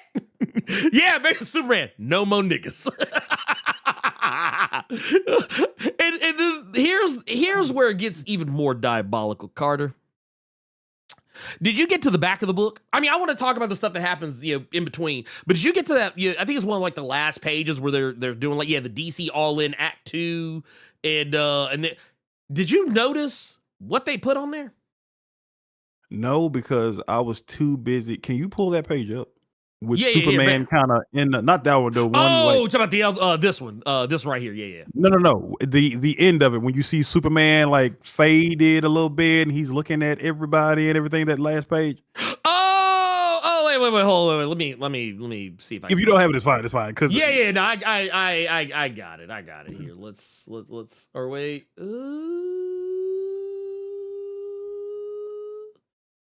Hold up. No, wait, isn't this it? Yeah, that was the one. This is the one, right? Hold on. This one, right? That's all when I see where he's like. Okay. Anyway, so the end of the comic that I'm talking about specifically is when you see Superman isn't there. Basically he's going away for a bit, is what I was alluding to. I'm trying to find it. And then I can just I gotta go through. Amazon is terrible when it comes to digital comics. Yes, it is. I promise Lord, it's terrible when it comes to comics. Oh no. Amazon is diabolical. Comixology is literally the worst. Okay. It's the you should go. The riff will keep you safe, and they asking Superman, "You're leaving us, aren't you?" I am. I have something I must do. It's that one because the first thing.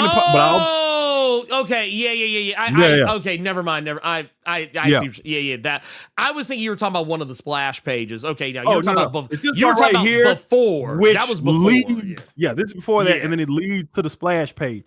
I'm gonna tell you what popped into my head, and it goes back. It's. You remember when Superman called Shenron and he wished for all the heroes to come back from the dead? And now you see he's a giant and he say he going away for a while. He's gone. Superman finna be gone for a minute. That's why we finna have a new book with Superboy Prime taking over. You remember when Goku finally said he was done? Oh, yeah. Kid Buu is dead. It's time for me to roll.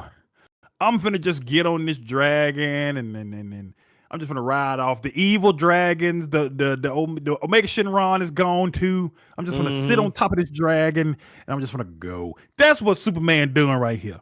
That was Superman. He got on Shenron because he's done his part. Now it's time for everybody else to do their part. Now I'm gonna get on this dragon and I'm just gonna go off and let y'all do all into Electric Boogaloo. Yeah. Well, cause it's wild because like when you go to it's like it literally they may as well have just said that it's all in to Electric Boogaloo. Look at this shit. So here I'm gonna zoom this in. Okay, so first and foremost, some of the stuff we kind of already knew about. Obviously, Batman is gonna be Batman, duh. Nightwing is very likely going to persist. Poison Ivy is going to persist because those. I don't know about Harley because I've heard conflicting things about Harley Quinn's books. I know Ivy sells, but I can't speak to the validity of Harley Quinn. I don't know how Harley Quinn is selling. But then to one thing that you didn't even think about, I just thought about it now. What's that? Scroll up a little bit. When it's steeper, okay, right there. Okay. I'm gonna go back across the street again. I'm gonna go back across the street tomorrow, real quick. Oh. Okay. I'm gonna go back across. I need y'all to pay attention. I'm gonna go back across the street tomorrow, real quick. What is going to happen when it pertains to Charles Xavier and the Laundra? They letting him go. Find out from the adventures of Charles Xavier and Laundra. Man, I can't stand the ass. Imperial. Now, I'm finna come back across the street. What did Superman do when he got on top of Shenron and floated off into the distance? Find out in DC Only and Act DOS. And here's the thing. This thing I find diabolical. This is the most diabolical thing on this image. So, okay, we see this image right here, right? We see all these characters, right? Carter, did you notice anything unusual about this image? Not now, because I was reading chat and they were asking who the blonde is below Nightwing, and I was getting prepared to answer that question. I think that's Black Canary. That's Black Canary. That's Black Canary. What are you wanting me to look at here? So have you noticed what is not on this image? Oh, okay. I got what you're saying now. Yeah, it's missing Homelander, Vampirella, the Beneath the Trees bear where nobody sees. It's missing Annabelle, Sabrina, Red Sonja is missing as well. What else am I supposed to be seeing here? I see that they're missing. Did you notice there's only one Negro on this whole page? Oh, no. One Negro here. Cyborg. Oh. All the way down. Like I had to zoom in on this motherfucker. Cyborg. And wait a minute. Wait. Let's be fair. Cyborg, Yarflor, and then you also got Dreamer here. So you got one Negro, one Latina, and one trans person. Like, all right, we did our part. Oh yeah, I didn't honestly. We did our part.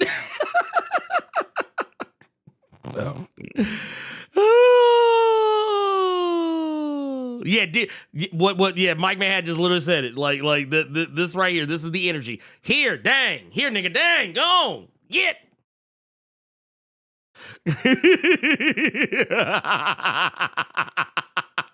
I'm sorry, but yeah, DC, y'all are never beating the charges. Okay, you're never going to beat the charges. The allegations stand. And likely, this is actually a lot lighter than what she typically. Honestly, man, I ain't gonna hold you. If you looked at this poster in the shop, like if you just were just kind of like at a glance, if you thought that this was like Donna Troy or some shit, I wouldn't even have held that shit against you because she is kind of light. She got a little brown on her, but she like I'm brown, but I've been in the house all summer. I'm brown, but like I've been in the house all summer, all winter. Yeah, I got a little light. I ain't got no sun in a while. That's what So yeah, it is what it is. Yeah, you kind of just have to. No, this is not the signal. I think. Did they bring back? No, because that looks like a blonde. That looks like a blonde wig. Yeah, this is a wig. Like I'm pretty sure this is the. I'm pretty sure like this right here. I'm pretty sure this is the Titans. This is not Teen Titans, just the Titans. The Titans. Right here. Spoiler in the back for some reason. Yeah, I don't know right what there. the fuck. Yeah, Right behind up here top. yeah. Yeah, back up in here. Yeah, I don't know what the fuck is going on. I'm not gonna pretend that I know what the fuck is going on here. But I will just say this. I want to know. This is what I want to know from people that are watching live right now. Mm-hmm. Put a one in the chat if you got to that page and you saw All In Act 2 and you just okay. I just want to know that part. You just All In Act 2, bro. Or if you saw Absolute Crisis and just yeah. So, I saw someone ask who the woman standing behind Wonder Woman was. That was the matriarch. She's a new Wonder Woman antagonist. For anyone who was curious, she's kind of like the new. Here, let me pull this back up. Yeah, what's up, Ernie? Yeah. It was 2 people writing this book. It was 2 people writing this book, dog. They both need a smack upside the back of their head. Hey, man. Because here, I'm gonna pull this up. Like, so look, Scott, Joshua. They put the in They say, hey, just so y'all know, Joshua didn't do this. They said, they were both respond. I'm starting to think, and it's just me. Yeah. And you all can please correct me if I'm wrong. Mm-hmm. Or if you think I'm wrong, just keep it respectful and I'll keep it respectful. Yeah. When you put Scott Snyder on an event, results may vary. Yes. Like, honestly, I think Scott works better when he's like in a self-contained thing. I don't like Scott outside of that. Because like when I think about it, like I think, man, I'm not gonna lie, man. I wonder if Dark Knight's Metal was a fluke. With you saying that, I'm gonna grab it when we done. No, you do not understand. So after I was done with DC K.O, we gonna do it live. Oh shit! What you got? Lord, this man pulling out 3 big ass, like 4 big. Was that 3 or 4 big ass books? Dog. After finishing DC K.O, because I said it when we talked about the initial issue. This ain't nothing but Scott Snyder's Justice League. Yeah, it really is. This is because they sure as fuck did do something similar. Like, dude, why are we? It was literally trying to get Ultimate Power, Justice League versus the Legion Doom. So I bought these in a bundle because it's literally Metal and then Justice League. And I've been contemplating, do I really want Demon? Do I really You know what? Oh, June. I'm gonna go back and read. I'm gonna read Metal today because we gonna see if Metal was a fluke. We don't know about talk about death metal. Don't know about to talk about death. I ain't gonna lie. I don't know if it's his best, but it's definitely up there. Have you ever read The Wake? Yes. Okay. Yeah, I like the yeah. I like one, it's getting turned into a show. A show, yeah. You know what? Honestly, you know what? I think here's what it is. I still love Snyder's Batman and I love Dark Knight's Metal. I still love Dark Knight's, even though I think Dark Knight's Metal gets really weird the longer it goes. Mm-hmm. Actually, no, fuck it. I'm gonna go ahead and say it. No, I agree. I actually agree. This is a correct take. Because The Wake is way more consistent because it's not trying to do too much shit. Like Dark Knight's Metal, I'll even admit, gets a little dumb in some spots. Like it's silly. Like there's some silly shit that just happens for no reason. Okay, so here's the problem with that. Because I give you that one. You got what 5, 6 different fucking evil Batmen. That's silly. Yeah. But this did silly. Like look at the cover of this motherfucker. Oh silly. Yeah. Oh yeah, just absolutely ridiculous. But this did silly better than I think DC K.O did. I think DC 100%. DC K.O seemed like it came from somebody that takes themselves way too seriously. Yeah. Well, and that was Dark Knight's Metal, Death Metal. That was Death Metal too. Death Metal, I feel like, had that same vibe. It was like, oh, hey, y'all really like the memes and the jokes and the silliness? Well, we're going to ratchet it up. That's what they did. That was Death Metal, and it didn't make no goddamn sense.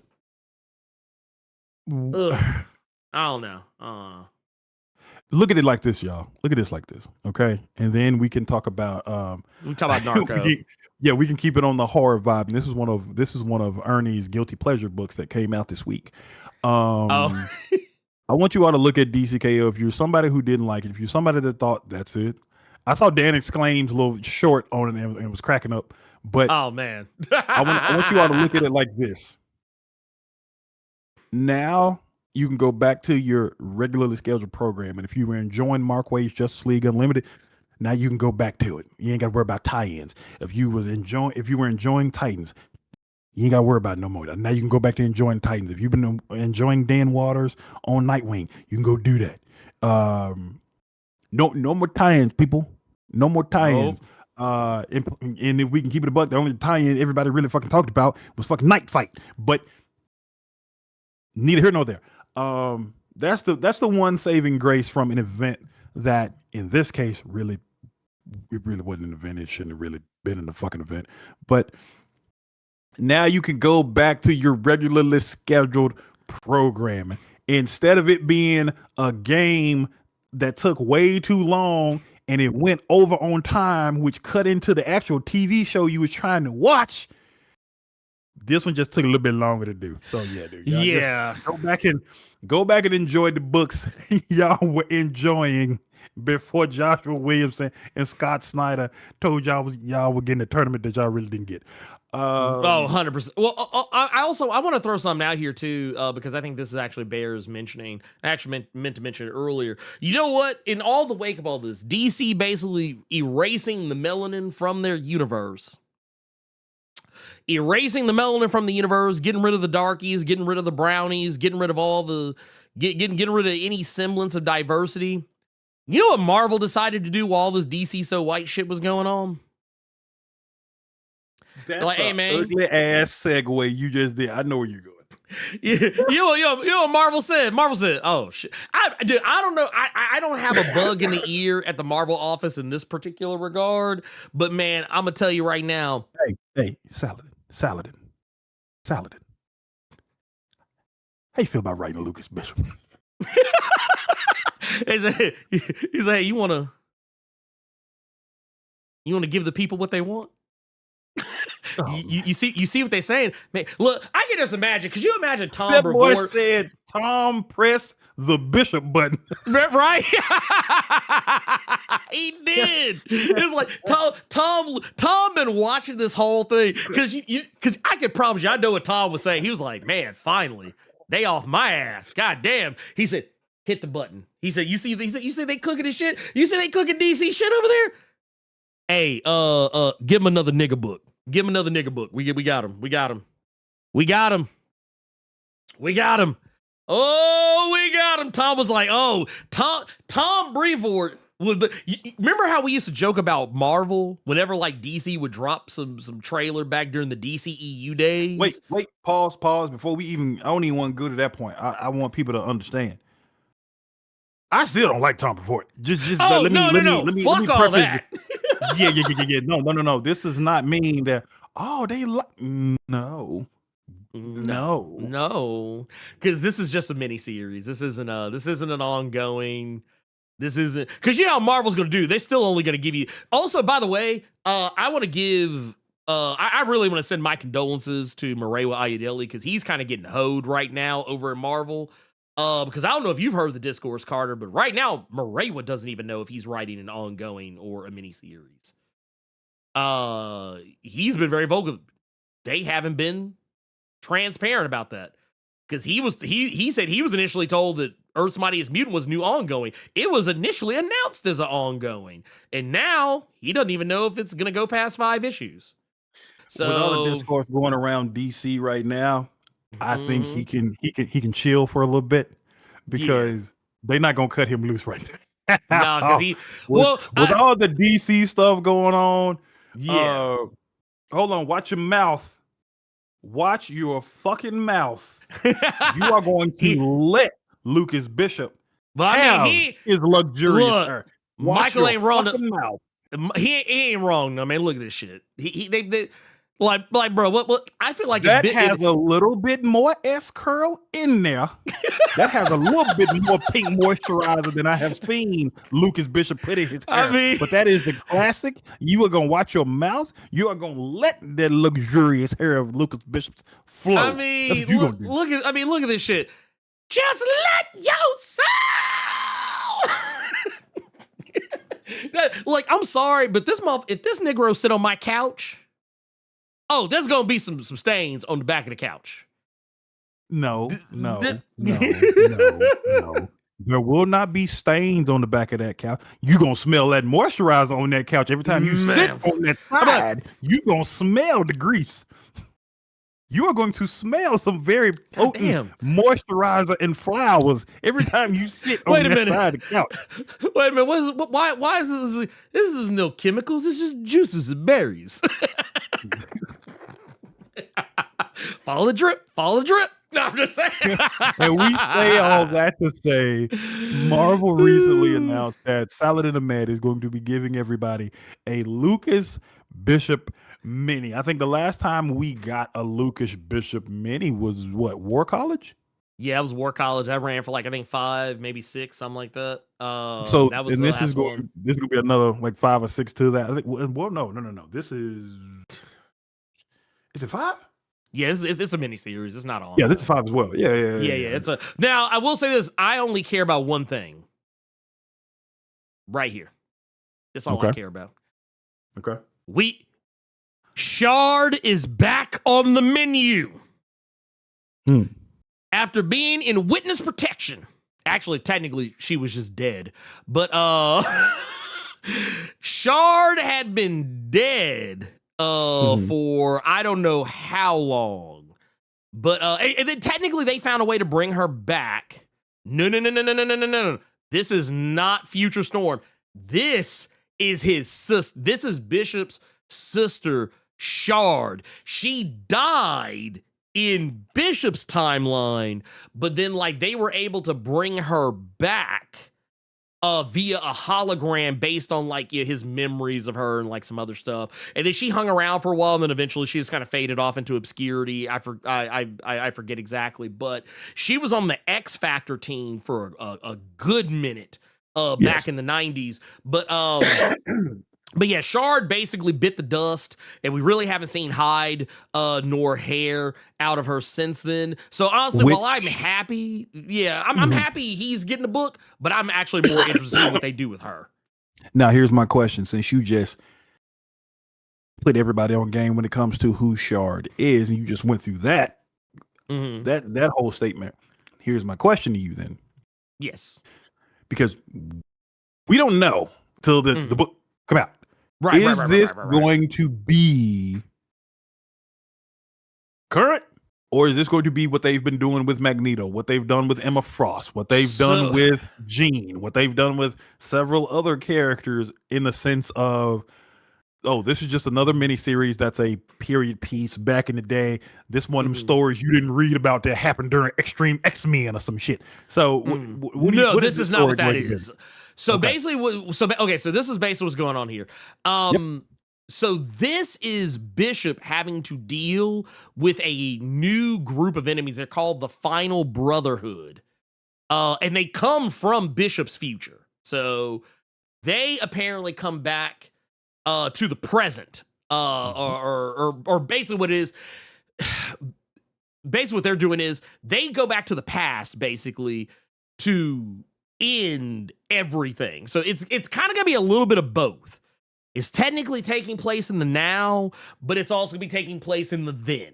But it's also going to be taking place in the future. It's kind of their way to have their cake and eat it too. Because how we got with like Emma Frost, the White Queen. How we got during the Krakoan era, we got the Storm book that was basically like, oh, this doesn't have anything to do with what's going on now. This is in the past. They love doing that shit. And well, I think it's cool. It's cute. And I know it gets on my I hate it. I fucking hate it. Well, because here's the thing.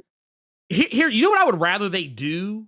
Because they did it with Rogue recently too, with the whole Savage Land thing, and they're doing it now with Psylocke because they're trying to like clean up Psylocke's problematic ass history. Which, to be fair, credit to Tim Seeley, he's doing the best he can, and I'm curious to see if what changes and revisions he's making. I'm curious to see if they actually stick, but.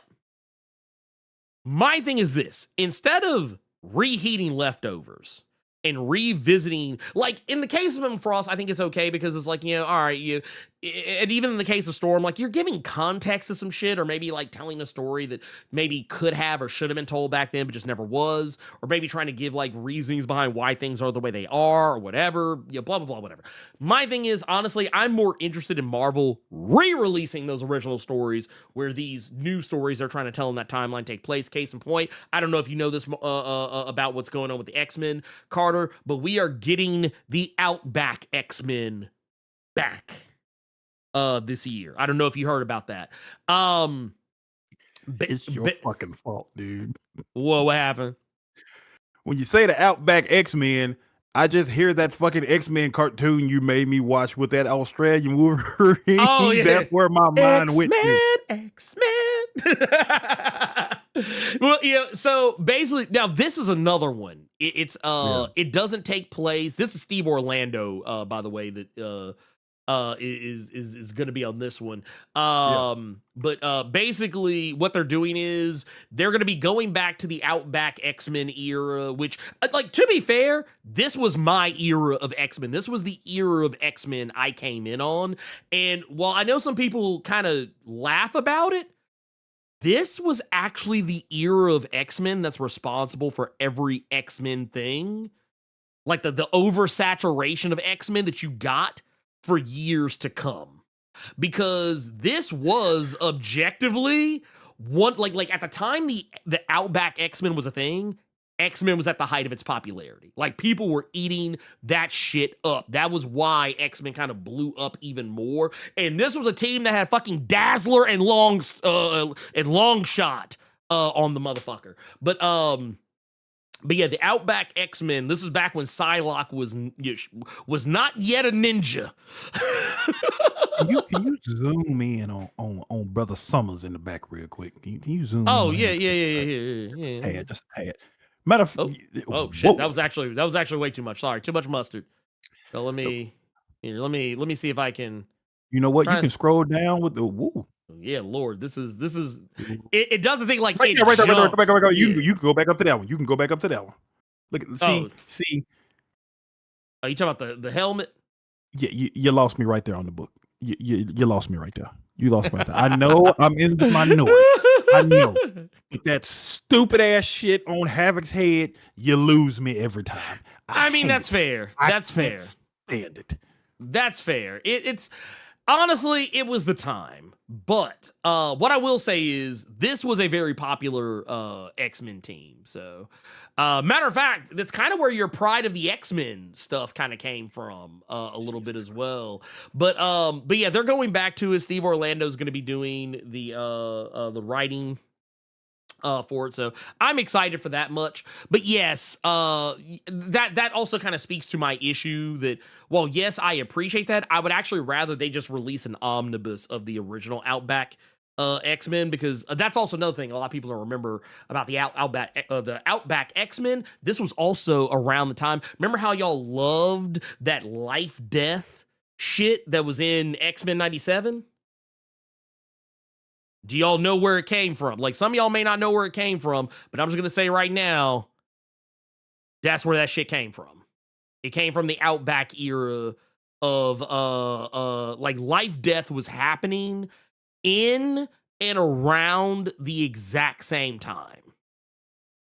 As a matter of fact, a good chunk of the Outback era Storm had no powers. So I'm actually curious how they're going to tackle that in this context. But yeah, I like I said, I have a soft spot in my heart for it. Like I said, the Outback era, like, matter of fact, here is something right here you can kind of see. This is one of those. Fucking hell. Yeah, the helmet, it's a lot. I know it's a lot. I apologize. I hate to inflict I love it that upon you. Colossus is getting his Zangief on right now with the outfit. Oh no, 100%. That is all that is right there. That is literally all that is. But yeah, it was a special time. It was a special time. You could just you had to be there. You had to be there. Gateway was just hanging around. That's how you got Gateway, mind you. You don't get Gateway without the X-Men going to the Outback. It just does not happen. And if that never happens, you don't get Manifold. Yeah. But anyway, yes, Bishop is happening. Marvel taking advantage of the situation. But as I was saying earlier, like, yeah, Marvel basically did what Marvel Studios used to do to the DCEU. Whenever DCEU would put out like a trailer or some shit, be like, oh man, look at what we're doing. We got this all white, this all new, all white DC, all in electric Boogaloo Part 2, whatever the fuck. And then Marvel was like, yeah, go ahead and drop that Bishop. Go ahead and drop that Bishop announcement right quick. Okay, so let me ask you this question about Bishop, because this is what I want to know. Okay, hit.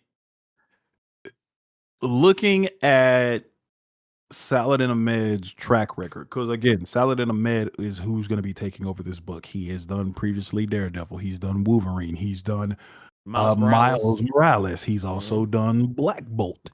Yep. But looking at that current track record of his, to some people, he may be on the decline. We are well and far from Black Bolt and Miles, with Daredevil and Wolverine and stuff like that. How do you feel about Saladin Ahmed being on this book? I'm fine with it.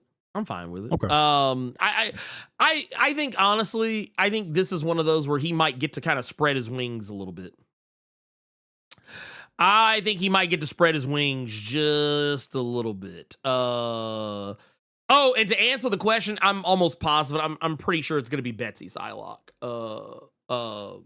Blackgate Comic Geek. I think I think it's gonna be I think it's gonna be Betsy. Most likely. Fingers crossed. I don't know. Cause I feel like if they dig into any of that, the canon stuff, it's gonna get weird. Which, I mean, rightfully so. Yes, Bishop is a limited series. Yes, 5 issues. 5 issues. You want to knock out some of these super chats? We have some. Yeah. We got some. We got one that's kind of violating a little bit. Nah, I'm here for it. I know exactly which one I'm here. I'm 100% here for it. Let's go. Let's work our way down the list. First and foremost, I'm gonna start with here. Let's start at the bottom. We're gonna go. Donheim has been a member for 25 in the Blerd Club Goldmine. Says, never forget when we were young, innocent, and the only thing that divided us was our feelings about Marvel gods. Loud love and peace to you all. I fucking love this shit right here. I love it. Hey, you know what? Damn. You know, That's a clear-cut example of we can respectfully disagree. Yes. And it doesn't 100%. get mad. And it doesn't get ugly. It never gets ugly. I appreciate that. Also, Don's always out. I always appreciate Don. We got one from Shadow Sonic Silver with the 999 says DC gonna get even whiter after the Ellison family gets their evil, blood-soaked, genocidal hands on Warner Brothers, and to think they're doing this because they're extremely angry at James Gunn's Superman. That's kind of been the discourse lately, because I don't know if you've been keeping up, Carter, but you know that the whole deal with Warner Brothers and how Paramount has been like they've first off, I have never seen a company so desperate to own another company. Like, it's literally like watching Family Matters every time I would hear about the Paramount, Netflix, Warner Brothers debate. It was always like it was basically like Paramount was just Steve Urkel every fucking episode, like being like, I'm wearing you down, baby. I'm wearing you down. Like, it's like, dude, go on somewhere. They don't want you. They don't want you. And then the worst part about all this is that the deal might not even get approved, because now SAG and the Writers Guild and Directors Guild, they're now coming out and speaking out against it, because basically I think people are finally starting to realize that if this goes through, Paramount will literally, like, it'll basically create this whole thing where there's just two major companies, like two massively major companies that own just about everything. It is like, it's not a monopoly, obviously, but it's like it's getting dangerously close to one. And considering that Paramount has already started talking about blacklisting certain celebrities and writers and certain actors, directors, whatever, because of their stances on certain things, it's just going to make this where it's going to become an untenable environment. But we've also got Maryland right here with the 279 Canadian says they had Sub-Zero and Scorpion and fumbled them both. Man, that's man, I ain't gonna lie. Want to talk about the fumbles of DC K.O? You can bring up several other fumbles that happened in that event other than Sub-Zero and Scorpion. Dude, dog. they fumbled Vampirella. They fumbled that event, dog. They fumbled that whole event. Honestly, the only, like, in that one specific one, that one specific issue, the boss battle one, I think the only character that came out of that shit squeaky clean was Samantha Strong from Beneath the Trees. Like, they made Samantha, they're like, no, shit. Samantha Strong gonna come out this motherfucker looking like $1 million. But everybody else got hoed. You need to read Beneath the Tree. Trust me, I'm gonna get to it. I'm scared because I have heard some rumblings, but we'll get back to it. Yep.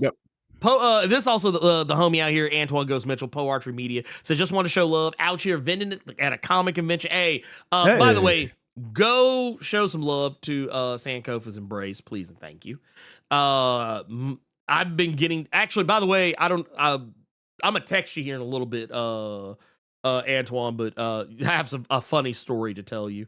But no, he's been showing me some of the stuff he's working on. For those who know, Sankofa's Embrace, I'm without spoiling any of the story, I'll just say it's a really good book to read, especially if you love like fantasy, like kind of like, I don't want to call it, it's not exactly like sci-fi fantasy, but it's like that very specific type of fantasy where, like, basically, fuck it, I'll just say sci-fi fantasy, but like, if you like those Final Fantasy type of settings, like if you're like a fan of stuff like maybe like Final Fantasy like 8 or 9, 10, stuff like that, but like with a very heavy focus on African culture and religion and presence. That's what that's the best way I can describe Sankofa's Embrace. It's a really cool story, highly recommend it. And yeah, y'all should be looking it up. we have also got Benjamin Lally with the 5 says, what's a win in this situation? I don't want DC to just slap together a title with a black lead with a shit creative team just to placate us either. Here's the thing. So, and this is why in my video I was more detail oriented about it. What we want is for, we want meaningful change. Like, yeah, don't just slap some shit together. But at the same time, what I want them to do is to give us a quality book. Give us a quality book and give it the chance to find its audience. You gave Green Arrow 31 issues. Honestly, in the time of release, that book was out for 2.5 years. That's how long they let Green Arrow run before they canceled it at issue 31. So if you can have that same kind of energy for Green Arrow, to let it run 31 issues, even though it was not sustainable, you can let a black book do that. So, and the thing is, they have plenty of black writers there that can handle the business. So, yes, put a good creative team on it, actually protect the book, and also be more transparent about how to support books. And here, let's do this as a little quick PSA. Carter, how do you think you can support black comics? I'm curious to hear what your answer is, because I'm going to give one, but I want to hear yours first. I'm going to have to, unfortunately, go back into my GameStop bag because it actually helps in this situation. Pre-ordering to add to pull lists and actually fucking buying them. Thank you. That is the only correct answer. Okay, so going into a shop and just buying a book off the shelf, you're not supporting the comic. You're supporting the comic shop. Now, that sounds crazy, right? That sounds crazy. But it's true, because here's the thing. The comic shop already bought the book. Yeah. They already bought the book. Now, if you go in and pre-order the book, that means you're encouraging because this is how this works. So when you pre-order a book, they're not just going to give you one of the copies they already ordered. They're ordering a copy for you.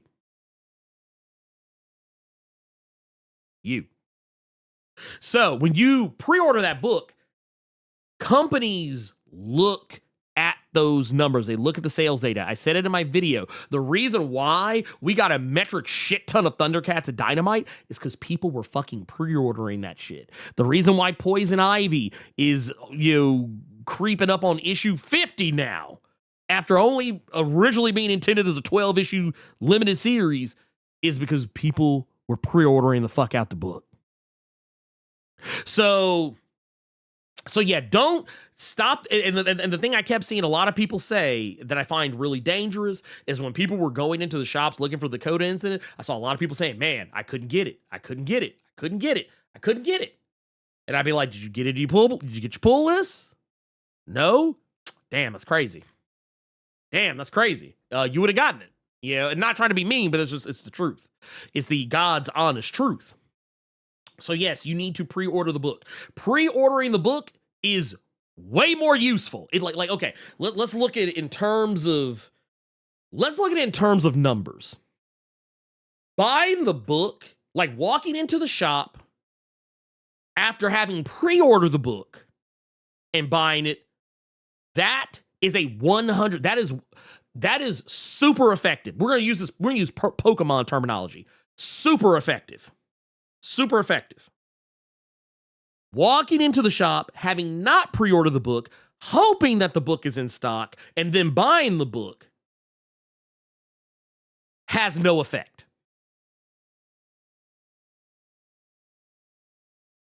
That was a wasted turn. I know it sounds crazy. It sounds wild. It sounds crazy, but you do have to pre-order the book. Don't care.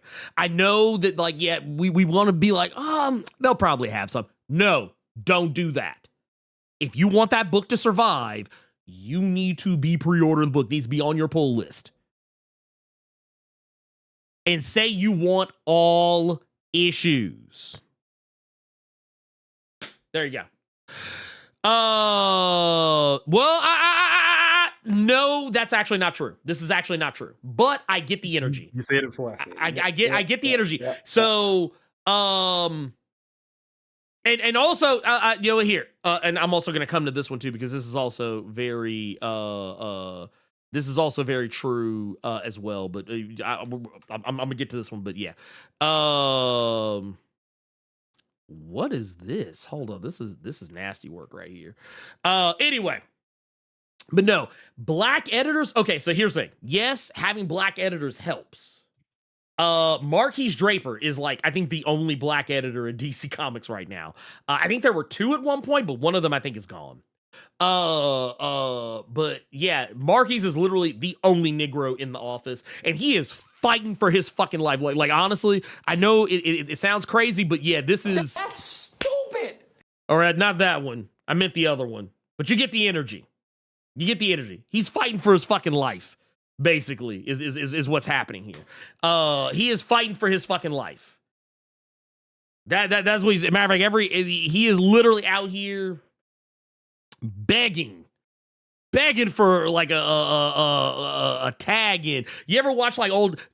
You probably remember. It's kind of funny too, considering he just left WWE as a creative partner. But remember, we used to watch like the New Age Outlaws in a tag team match, and Road Dogg would just get the brakes beat off him for the whole match until he could tag Billy Gunn in, and then Billy Gunn would come in and whoop everybody's ass and then win the whole thing. That's basically what Marquise Draper is doing right now. He is like, man, somebody please, I'm trying to tag somebody in. He's like, I'm trying to keep the match in.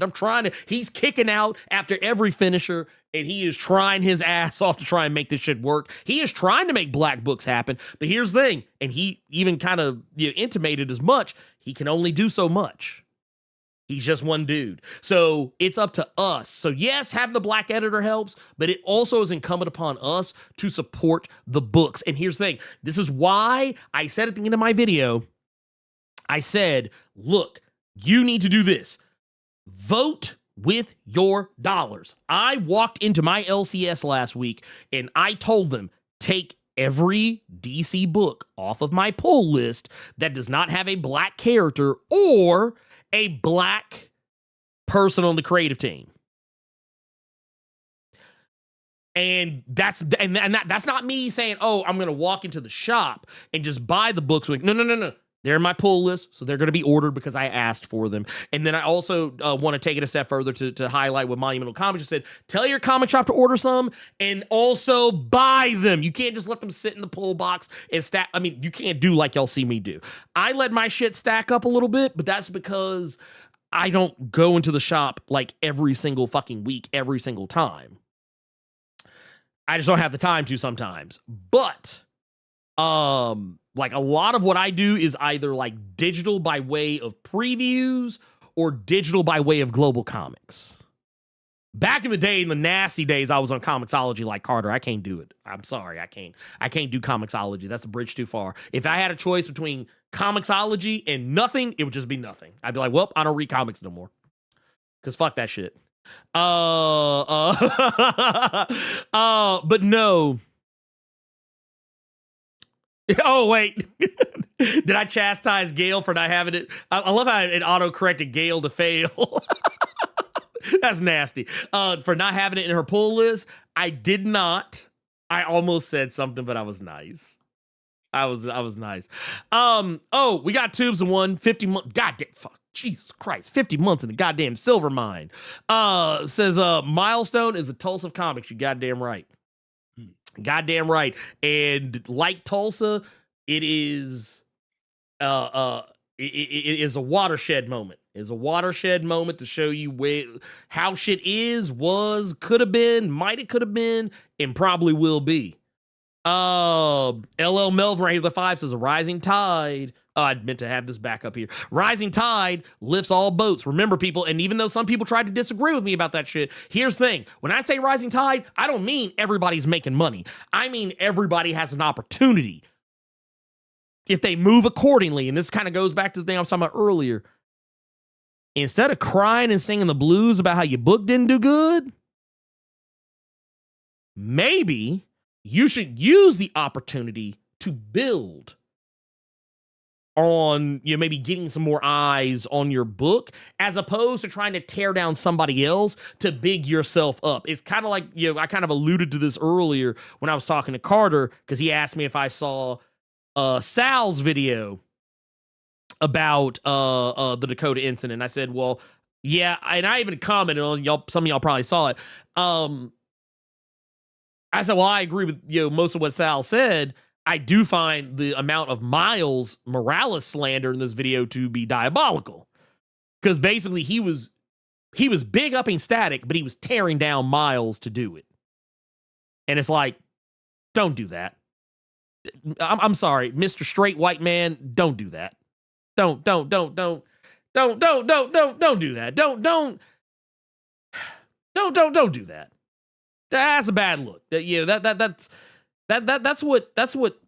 what white liberals do that causes them to never beat the charges. So don't be that guy. Don't ever be that guy. But getting away from that,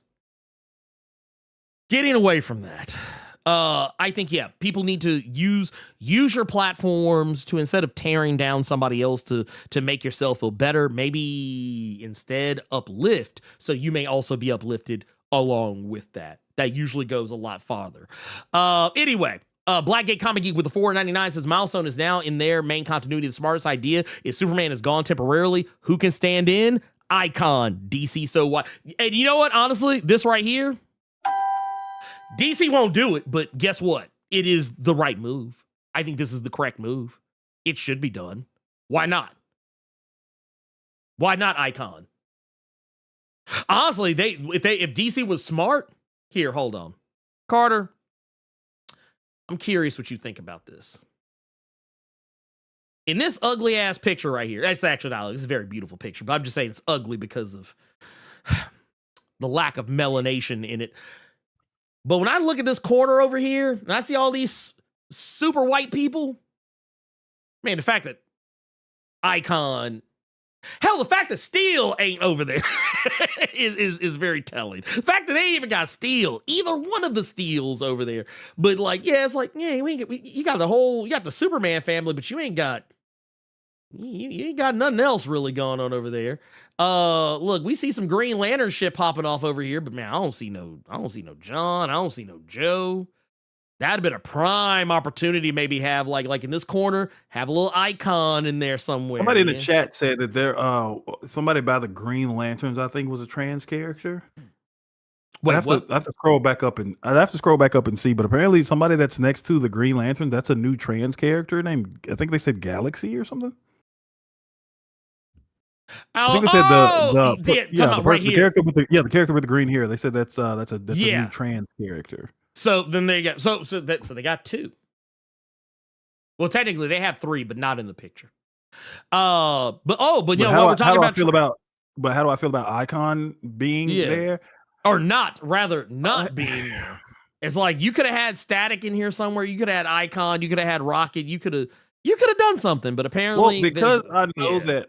I don't know about Icon, and the only reason I say that is just because we know that Icon has some Fox Newsisms. I don't know about Icon, but I don't know about Icon taking over as the Superman, as the top. Man, come on, man, he's amazing. He's like Blue Marvel. Yeah, I don't know about Fox News Icon. I could see a Hardware, or just because I know Hardware would be a hot mess with his shenanigans, but I don't know about Icon. Steel not being on there, especially with the Steel works of it all going on over at DC. That's a wild one. That's crazy. That's a wild one for sure. But I can't say Steel and then bring up Steelworks without bringing up Black Lightning, and then I can't say Steelworks and Black Lightning without bringing up Josiah Power and me I just want the Power Company, bro. I'm just saying. But hey, we didn't support it, so you know we didn't talk about it. We didn't hype it up. First of all, we not doing that shit. It ain't no fucking we. I supported that book because I wanted more of that book. Ain't no weed in we. No. They said we. They said we. You born and raised in Memphis, and there's nothing French about you. We not doing this weed shit. I supported that book. I would hope you supported that book. Like no, I did. No. Look, let me tell y'all something. I got free copies of the Power Company. Yeah, and still went and bought the goddamn book. Yeah. I was given 4, I think, what was it? Yeah, they gave me 4 free copies of that book. They gave me 2 of the A cover and 1 of both, no. They gave me 5 because I had 2 of the A cover and then 1 each of the B, the C and D cover or whatever. And I still went to the shop and bought the book. I still went to the shop and bought like 2, 3, or 4 copies of the book. So don't sit up here because, like I said, I literally know. And here's the thing: I knew that shit was coming out. I knew they were giving me the free copies, and I still had my shop put them on pre-order. Got you. The trans character has pink skin. Okay, my bad, Bill. Oh, I knew somebody said that. But they were talking about the second green haired trans character after Galaxy. Got you. Okay, my bad, Bill. I knew one of you all brought up that there was a trans character in that big fucking thing, in that big picture. But Icon, I don't know about. I don't like that Mr. Terrific isn't on there since he has not his anywhere. Terrific 10 going on right now, and he has a Superman on that team. Crazy. So yeah, I would have said Mr. Terrific for sure, especially because people are still talking about Mr. Terrific, especially because Mr. Terrific Year 1 just came out for people to buy in a trade. And I've seen several people when I go to a comic shop, they're looking for the Terrifics. And yeah, him not being there is kind of a strange one. I guess they're gonna do. Well, I'm not even going to say that. I was going to say maybe he'll end up in Titans at some point since Fair Play is on the team, but I don't even want him to just end up. No, Fair Play. Oh, Fair Play is on the Teen Titans, but but I'm saying I don't want Terrific to show up just to be like, I hope you're doing well over there, son. Like, I don't want you to show up like, that's nasty. Yeah, that's nasty. No. But like, I really would like even if it's not Mark Waid doing it, I wouldn't mind them hitting Jeff Lemire back up, since we see that Dark Horse might have some shenanigans going on. We might not get a lot more Black Hammer. Let Jeff Lemire go back over there and bring the Terrifics back, with some of this Terrific 10 team we got. That would be a dope one.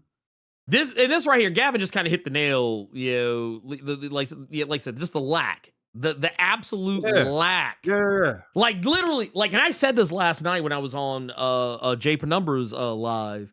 Like, dude, Mr. Terrific is a fucking movie star now. I'm gonna use Joe Casey terms. Whenever I talk to Joe Casey, he talks about movie stars. When he talks about a character that's been in the movies, the character's been on TV, he says, "Oh, this character's a movie star, so you got to take advantage of that shit." Yeah, it was one of the reasons why he said that he put Baron von Strucker in Weapon X. He said the guy's a movie star, so he has recognition. People will be like, "Oh yeah, that's a character from the one thing," so you can kind of like play on that. The fact that DC literally saw people. The first of all, okay, the fact that there is not the goddamn Mr. Terrific book out. Like, they were real quick to want to have in like Martian Mindfucker. They were real quick to want to do that. Have that little in joke be in the book. But you couldn't have a goddamn Mr. Terrific like that. Come on, man. So real quick, I gotta stop you there. Mindfucker was on Twitter, and then they censored it in the book. No, it's the goddamn Mr. Terrific is in Mr. Terrific Year 1, which is fire, which I completely forgot about till I reread it, and I finished it today. But I will say, to only release a trade of the Terrifics and just a mini, diabolical. When he was kind of like, who is this dude? Who he was hot ass while Lois Lane just kind of stood there for a minute. like, just to do Mr. Terrific Year 1 and that's it, or you just did Mr. Terrific Year 1 just to give his son a platform to put him on a team book. That's kind of that's kind of strange. That's kind of strange. It's crazy because like you could literally like right now. I feel like if because I'm actually going to go to my shop a little later today. I feel like if I walked in my shop today, I feel like I should be able to walk past the DC shelf and see a book that is literally titled "The Goddamn Mr. Terrific." Oh, you ain't getting that. You answer for too much now. A terrific book period would be great. I mean, just anything, but just the fact that it's not a thing, the fact that the only thing they're like, man, what was it? You know, the way that DC has acted, the way that like and here I got this right here. I've literally been keeping this. I've been keeping this handy. Yeah, hey, man, black people, man, can we get an ongoing series starring a black superhero in mainline continuity? DC Comics, man, best we can do is a one-shot or a mini-series in February, pimp. That's all we got. That's all we got, man. That's the best we can do. We can't do nothing else. That's the best we can do, man. That's I will say, reading Mr. Terrific Year 1, it does kind of make me want a Mr. Terrific Black Lightning book, knowing that they were schoolmates and they were boys back in the day. Reading Year 1, it did make me want a Mr. Terrific Black Lightning kind of team book. It did. So that's one thing I will say. There is something there. That was the thing that was actually the reason. Well, not the whole reason, but one of the reasons why I liked that book as much as I did, because I don't expect a lot of people to remember this. I mean, maybe you do, maybe you don't. I don't know. I'm sure someone out there probably remembers this, maybe. But I remember when I think this might have been in. Maybe this was in. Was it in? I can't remember if it was Infinite Crisis or if it was. I think it might have been Infinite Crisis. But like back in the day, like they actually showed the characters together, like Black Lightning and Mr. Terrific, like, you know, working in tandem with one another.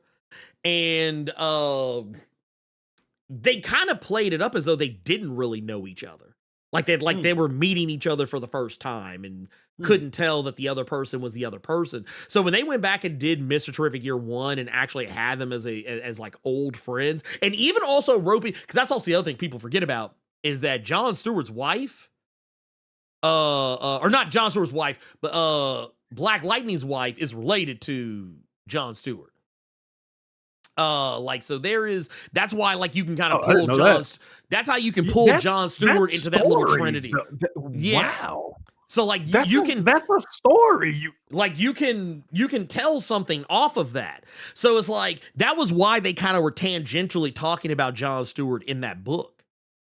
Like there was like there's crosstalk between these three characters. So why are we not playing it? Like the fact that, like, honestly, man, you know what? I'm not gonna give DC free ideas. I'm gonna be quiet. Let me be done. But no, I'll just say this because I kind of wanted to get through the rest of these so we can get to this other thing. Yeah, Narco. Yeah. But I want to give everybody their due because we got some good shit in here.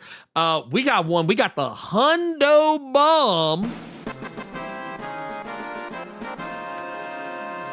from Gearless Mo says, technically this is a 1999 times 5.0025, but I'll spare Carter this time. Thanks for the great content each week for many years now. Like, share, hype, and discuss. Thank you. See, we love that shit, man. We love that shit right there, man. Just out here, just said, man, look, get. He took care of you, man. He took care of you. He could have been petty. He could have been petty and dropped 5. Because he's done that for several weeks in a row now.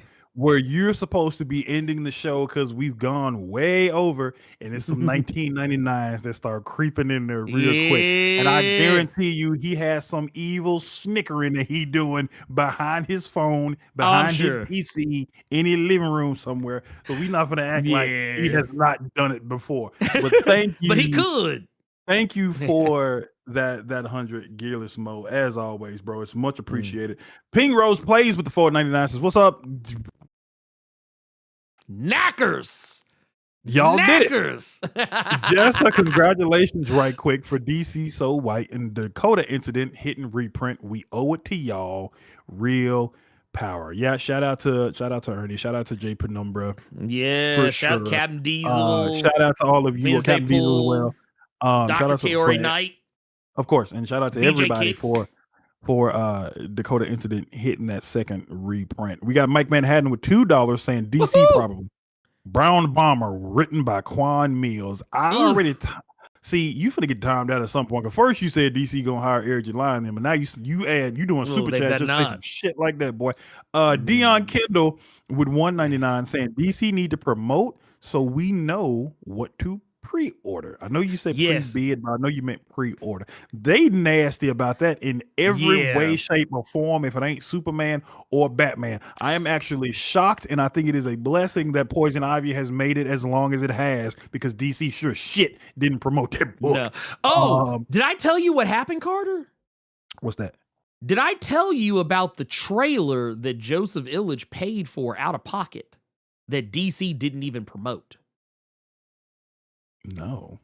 Yeah, Joseph Illich paid out of pocket for a Dakota trailer. Incident? For Dakota Incident, yes. No yes, shit. sir. Yes, he did. Yes, he did. He paid out of his own pocket to have a trailer made, and they didn't use it. Matter of fact, here it is right here. I'm gonna mute it just because I don't think there's licensed music, but like just in case, because I don't think he would do anything. But I mean, just saying, you know how DC can be. But yeah, this was a trailer. Like, and yeah, fuck it. Yeah, there you go. But like, this was he paid like this wasn't DC that made this. This wasn't DC that made this. This was like he paid out of pocket for this. And DC didn't even put this on their social media. Is this Joe Illich's social media? No, I think yeah, he shared it. Yeah, he shared That's it. wild. Joseph Illich shared it on his, but nobody like so Joseph Illich and the rest of the creative team, they shared it. DC did not. DC did not. I'm really hoping that fucking comics, the magazine, I hope it actually gets off the ground. You've heard about the comics magazine trying to be the new Wizard. I hope that can get off the ground so that we can get stuff like this. Where like even if you are coming out of pocket, at least it's somewhere for people to see something, man. Because that's nasty. That this ain't even disgusting. On y'all dollar, and y'all didn't put it nowhere. Wednesday Pull, how are you on this Saturday now afternoon? We also got another $1.99. We got another $1.99 from Dion Kendall saying that Nicholas Draper Ivy's static art is goated. When he actually has the time, and when they give him the time to do some good static stuff, it's great. It's great. Oh my god! Oh, remind me to tell you something when we get off of here. Remind me to tell you. And yes, Chip Zdarsky, he did his own comic book zine that was absolutely free. We picked it up. So yeah, Chip did do that. I think he ended it like last month or a month before or something like that. But yeah, that is something he did. But right now, there's something called Comics, the magazine, that is trying to get their foot off the ground, because right now, Rob Guillory is he's bringing back, and I think it's an original comic, and Chew, and the pages are in Comics, the magazine. So I really hope that thing gets off the ground, and then there's somewhere for these creatives to promote their stuff if these companies like DC and Marvel and stuff won't do it themselves, especially if somebody's paying out of fucking pocket. So it ain't even on your dollar. It's a retweet. It's a requote. It's a repost. Like that's kind of crazy. Did I show you what they said? Like what DC did? Did I show you that shit that DC did? The little ugly ass post they made? No. Yeah, here. This is the shit right here. Yeah, this shit where they said where they were talking about, oh yeah, new history of the DC Universe. Dakota Incident #1 is going back to press. Second printing details and cover art. So that's the only time that they actually promoted is when they got the second print. So we got some bread now. Yeah, okay. We got some bread. Yeah, we got some bread, so we can talk some shit now. But here's the thing. I'm first off, fuck out of here with that shit. Fuck all the way the fuck up out of here with that shit. That's why I said, man, I don't want to. That's why I said, congratulations to the creative team and only the creative team, because that ain't even worth wasting time on. I want you to talk about the book you didn't even realize came out and got pissed when you realized it did come out this week. Now this book that Ernie's about to talk about, this is one of his babies, just because he's the one who originally told me about this universe that is being created of the serial killer kind. Narco. And no, this is nothing to do with the police as of yet. No. I was actually genuinely concerned that was like when I saw the title for the book originally. I was not about the police or Escobar or any drug lord in any way, shape, or form. Not at all. Narco. Okay, so basically, this is what's called the Materials series. Some of you have probably seen. Here, I'll pull some of these up just so you guys can get a kind of an idea. You've probably seen books like Vinyl. You've probably seen Plush. You've probably seen these. You've probably seen. There's another book that's actually had a couple of different runs called Plastic. Let's be honest. Y'all have never heard of these books because the imprint that they are on, being Image, does not talk about them like that. A lot of y'all only know that these books existed, and you all are only able to enjoy these books, not even knowing these were a series or world. Because of Ernie, to be honest. Yeah, probably. Well, so here's the thing. So they talk about them now because they have name like I've seen Image like boosting the book now, but it's largely thanks to the hype that came off of this book. I was a fashion school serial killer, and now you start really down because now people are more on game about the series. People are like, oh, okay, cool, bet. So this is okay. They're like, all right, we need to be on this. We're on this kind of time. So we got just FYI for as many times as Ernie talked about this book and the variant covers. Bitch, I didn't know I was a fashion school serial killer. It's a whole universe that book is in. Yes, this book, because Rennie Bathory, she's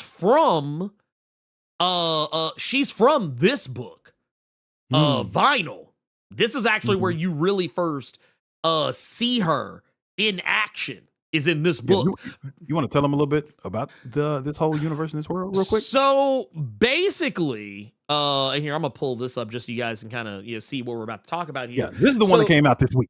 #1. Yeah, Narco #1 drop. Now, for those who know, this is Doug Wagner and Daniel Hilliard. They are kind of you always hear us talking about Ed Brubaker and Sean Phillips, those creative teams that are just always working together, always making great comics and shit. This is the same, but with more of a horror and thriller bend to it. These books largely revolve around people who are either like just straight up traditional serial killers or just psychopaths, just straight up psychopaths. Nobody in this book, like, okay, I'm gonna put it like this. If you're the type of person who you love unhinged protagonists, and what I mean by that is protagonists that in any other story, they would be the bad guy. So like a villain protagonist. These are kind of those stories. I almost don't want to say too much because some of some of the allure of the book is kind of like finding out why some of the like finding out these people the way they are. But I think right here, Plastic is a prime example about a guy who is literally going through like a form of psychosis where he talks to inanimate objects, more specifically, a blow-up doll. Or that's me putting it nicely. That's me putting it nicely. And the rest goes from there. I don't want to show a whole heap of lot from too, because these books are violent. They do not shy away from like violence and nudity and blood, gore, things of that magnitude. So I'm gonna kind of refrain from showing too much. If you pull up that I was a fashion school serial killer, they'll get an idea if you want to pull that cover up you just had up there. Oh yeah, like I said, for those who couldn't tell, like I don't know if y'all can tell, but you see all these faces in the fabric. Yeah, it's because that's human flesh. She's literally sewing together people out of skin. So yeah, I would say pretty fucking wild.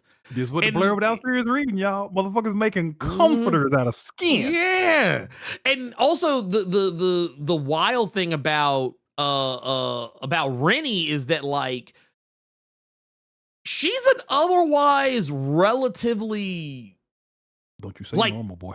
I'm not gonna say normal. She's, in terms of her attitude, she's probably the most sane one out of all the protagonists they have introduced thus far, maybe with the exception of this one. And we don't really know the full story on him yet, so the jury is still out. But basically, that first issue for this was wild. Man, I couldn't imagine. Ooh, bruh. And you know what? Did you read the back? Did you read the there was like a No, I did not. There's like a little interview. I got to the first blackout. I got to the first blackout and stopped there. Okay, I don't know what I'm talking about, so I can't talk about spoilers. Just also, I just real quick, this book is a thing.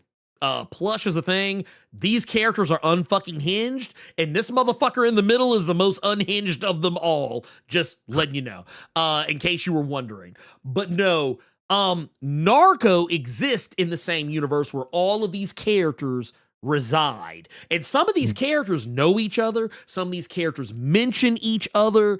Sometimes, like, you might even see one passingly show up in one of these other books. But basically, what you're dealing with here, and I mean, I'm gonna be honest with you, I'm kind of mad at Image for putting out the preview that they did, because when I got to the end of the book, I realized they actually showed you the end of the book in the previews, and it kind of pissed me off, because I was like, bruh, I said I kind of wanted to I felt like I'd read it before, and it was because I'd read that preview. I'm not gonna lie, Image, whoever sent out that preview, come here. There you go. Serial killer cinematic universe, but it's but it's some comedy in there too, though. I don't because it's funny. It's a funny, but like it's some black comedy in there. Yeah, I don't want to make it seem like it's the most like serious fucking thing in the world. It's not. The books are lighthearted. Even if you look at like the art style, that sounds so bad. That sounds so bad. But yeah, the art style is another indication of it. Just because this girl done made some Old Navy track pants out of your cousin, right? I mean, it's not a hilarious. Because what was it? What was the issue where here? I'm gonna pull this down because I want to pull this thing up, and I don't want to out here tailoring for the God skin apostle. I forgot about the dudes. Oh yeah. Oh no. So basically, there's a thing. Okay, so let me just kind of give you an idea, just real quick, of the type of characters you'll see. So I was a fashion school serial killer. Yeah. Rennie, who we were talking about, she has this thing. She has this tick that she has where like she's always scratching. She's always like scratching her skin. Like you always like when she doesn't like engage with her primal urge to murder people and also bathe in their blood, because her name is Rennie Bathory. Kind of as like a nod to Bathory. The blood count. The blood count is bathing in people's blood and shit. That's her thing. And basically, what was that? Man, what was the name of that movie? The one that came out like it was like a couple of years ago. It was one where like the girl went to the fashion school, but like the people were like fucking with her and picking on her, and she was living in the house, and like ghosts were bothering her or some shit. I forget the name of the movie, but it was a horror movie that came out not that long ago. This book kind of like eats off that plate a little bit. No ghosts. You're not talking about Neon Demon. No. Okay. It was another movie. Oh my god. What's that? America's Next Top Model. I mean, Last Night in Soho. Okay, That movie. But yeah, basically in that movie, the girl goes to a fashion school and she starts having these weird visions, and like the people at the school are fucking with her and shit like that. It kind of eats off that plate a little bit, kind of borrows from those vibes a little bit, but it leaves out the ghost and the spooky dooky whatever shit that's like supernatural and sticks to more grounded realism. And Rennie is a whole problem. She is a whole problem. She is not for the faint of heart. That's kind of the thing about a lot of these characters you encounter in these books, is that they ain't shit. Like, and when I say they ain't shit, I mean these people are fucking dangerous. Tell me if this is a good tell me if this is a good one to put with it. Yeah. If you're someone who is a fan of the Sweeney Todd film, okay, just take the musical aspect out of it, you'll probably enjoy these books. Yes. Okay. I think so. It's like I said, like to put us back on with Narco. The thing about Narco is, and like I said, I don't want to spoil any of it, but I'll say this much: with Narco, we're following Marcus, and Marcus has a very specific problem. You notice how I said each of these characters has like some kind of a weird thing. So in Vinyl, or I said in Plastic, the main character, he like talks to inanimate objects. He has like a blow up doll that like like a sex doll that he like is always talking to and treating as though it's an actual real person. And he's even talking back to him as if they are a real person, but it's not actually happening. It's all up here. Weird. But Vinyl, the main character of that story, had I think he was going through like Alzheimer's or dementia or some shit. The people in Plush are furries, basically, more or less.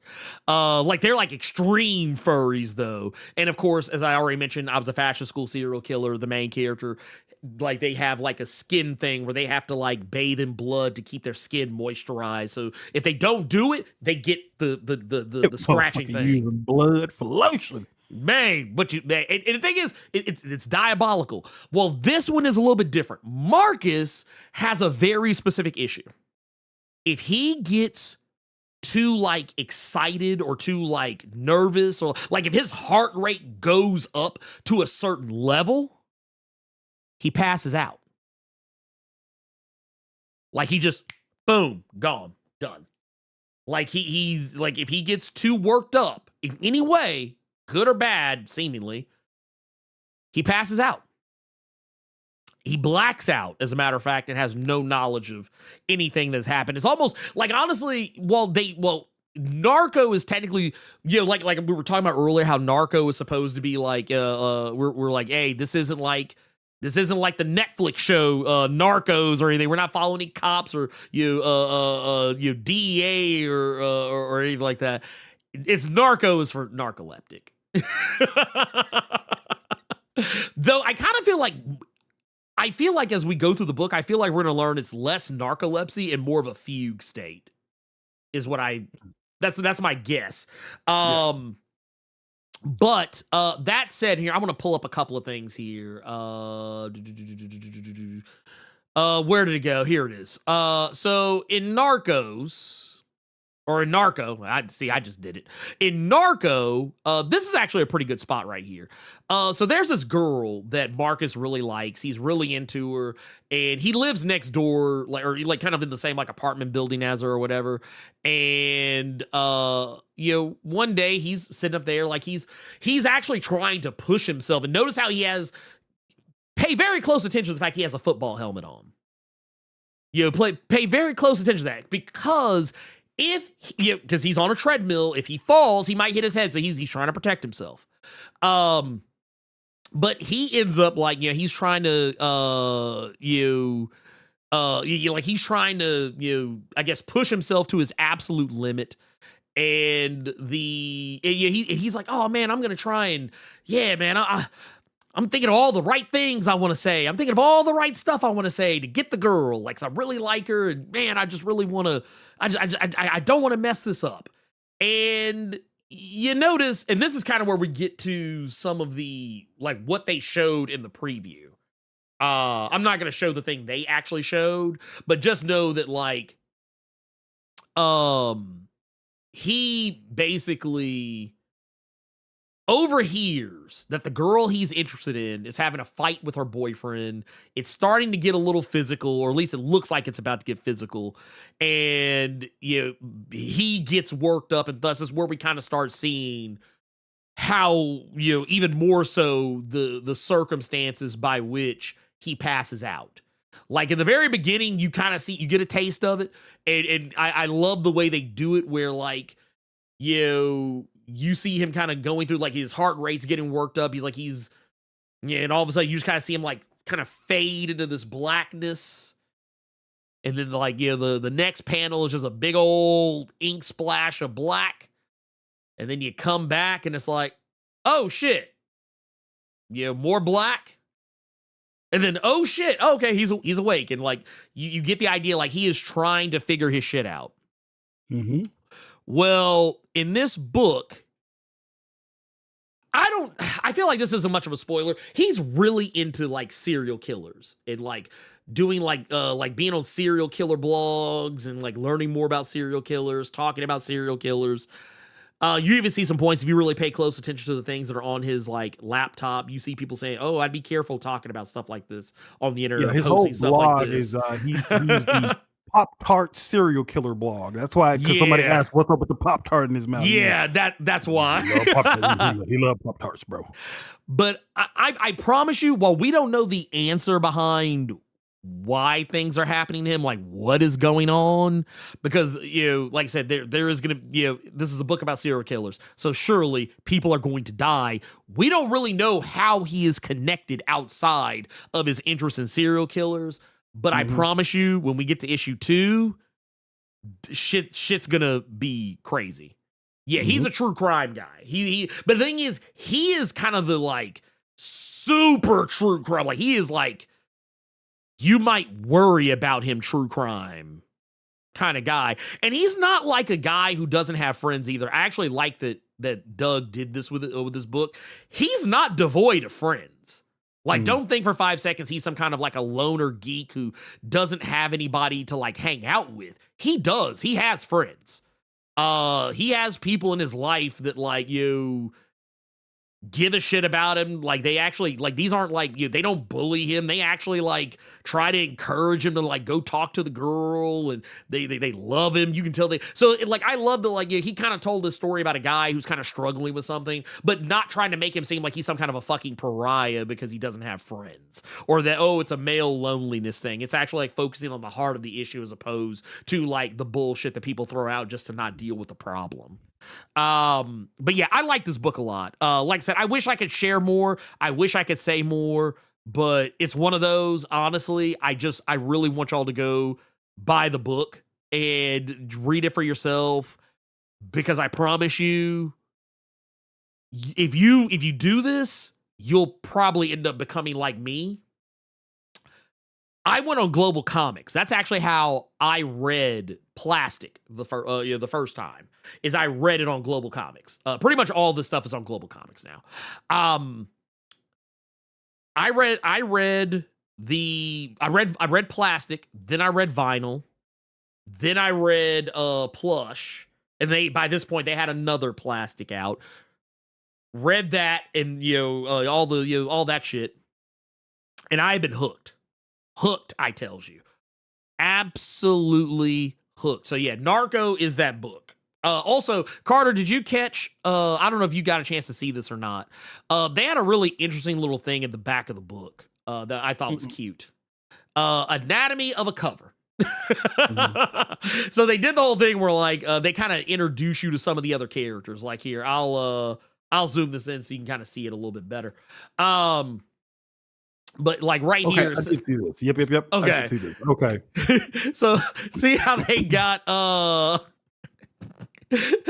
love how they got Rennie from I Was a Fashion School Serial Killer getting ready to do the goddamn Wolverine dive on what was it Adam Eve.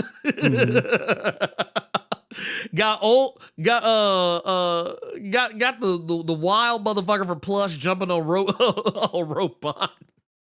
Man from Plastic sitting here trying to suffocate Monster Girl.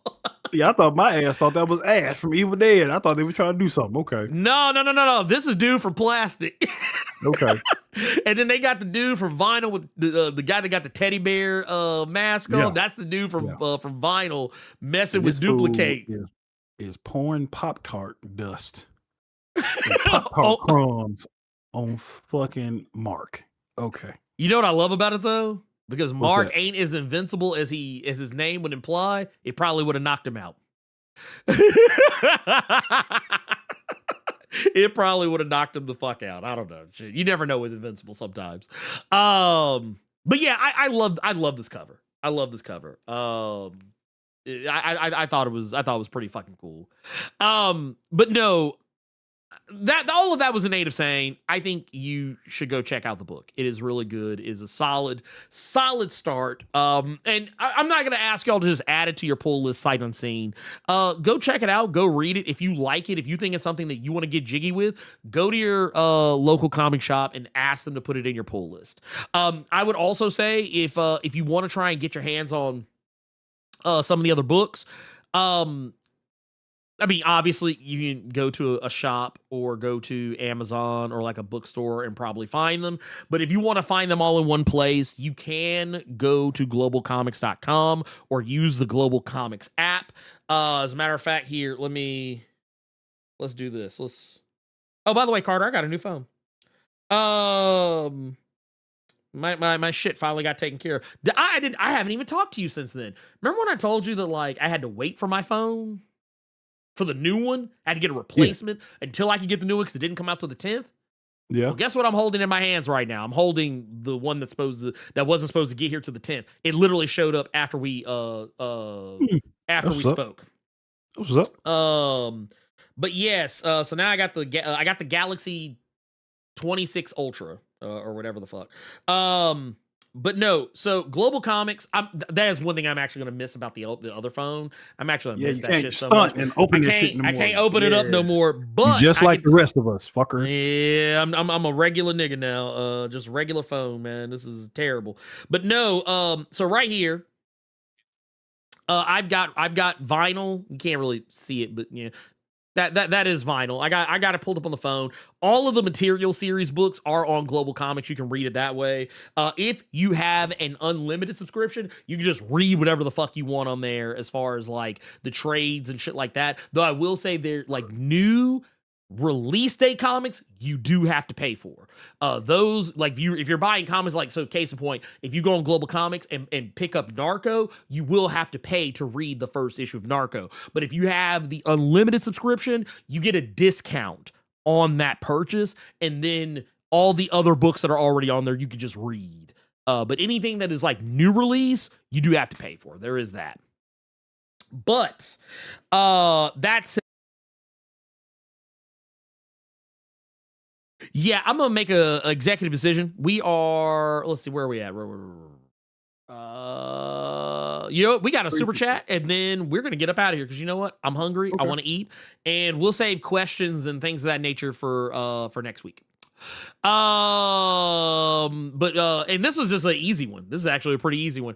This is from the homie Tubes of One. Says, I want Milestone to succeed so I can write for it. And that, you know what? I think that's something that's cool. That's cool. You know, I don't think enough people are saying, like, and you know, kind of going back to the Tony Weaver shit. Like, I think Tony doesn't realize there's a lot of writers that are out right now that are in the business because of Milestone. Like, there's a lot of writers who came up because of Milestone. Like, and whether they worked at Milestone originally or they saw Milestone and were inspired to do their own thing, I think he underestimates that.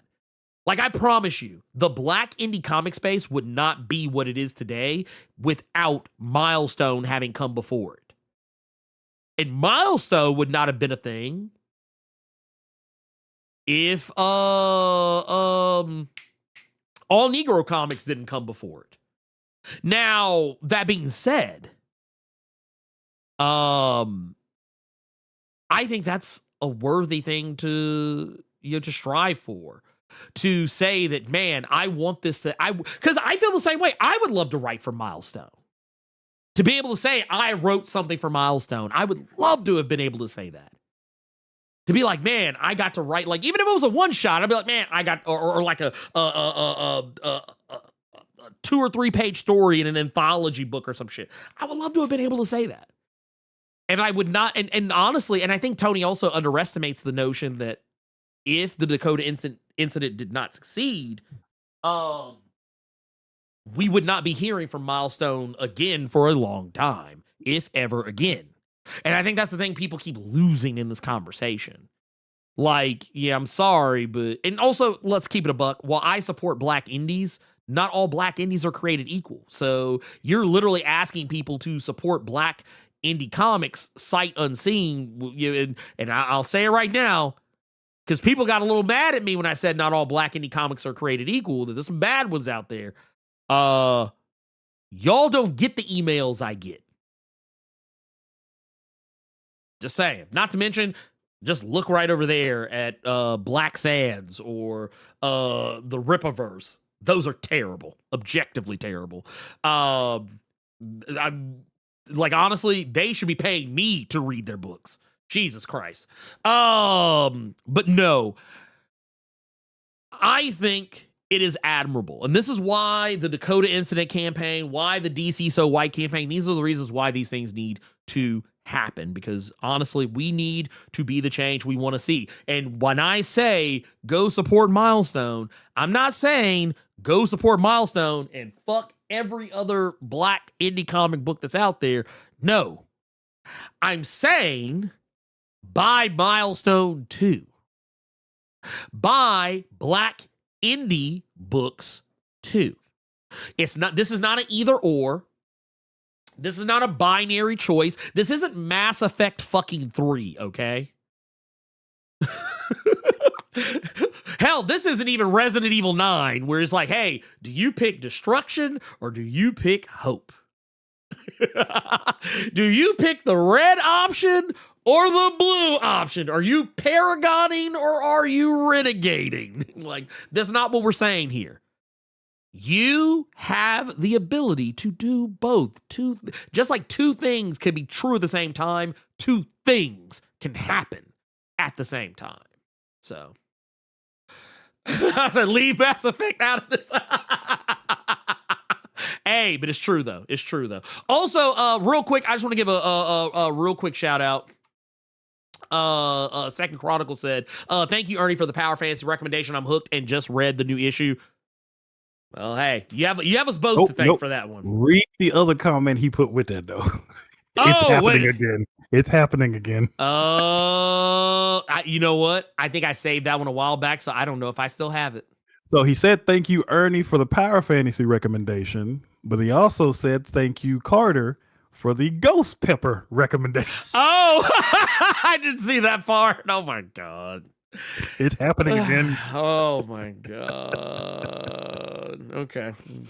You're welcome. I've been talking about Ghost Pepper from day one. I can't stand none of y'all black asses. I really can't. I can't wait for y'all to tell me next week y'all love Narco and Plastics and Vinyl, because I recommended that one too.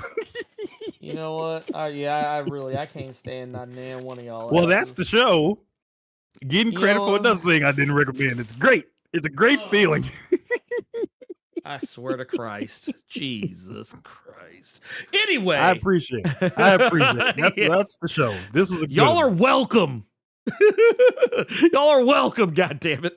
Jesus Christ, I hate it here. You know what? Oh wow, I forgot. Yeah, this book was just sitting over here chilling. Yeah, excellence. Yeah. Remember, this is another one y'all got to take off the shelf. Y'all got to take it off the shelf. Is that a hardcover? No. This is Okay, that's a trade. Okay.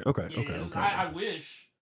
Because I was actually hoping they would do one like get all of it and put it in a hardcover. But you know how that is. You know how they do us over there.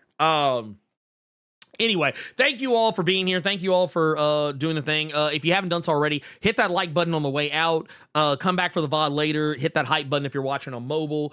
Also, make sure when you talk about DC Comics on social media, I don't care if it's on Facebook. I don't care if it's on Instagram. I don't care if it's on TikTok, Threads, Blue Sky.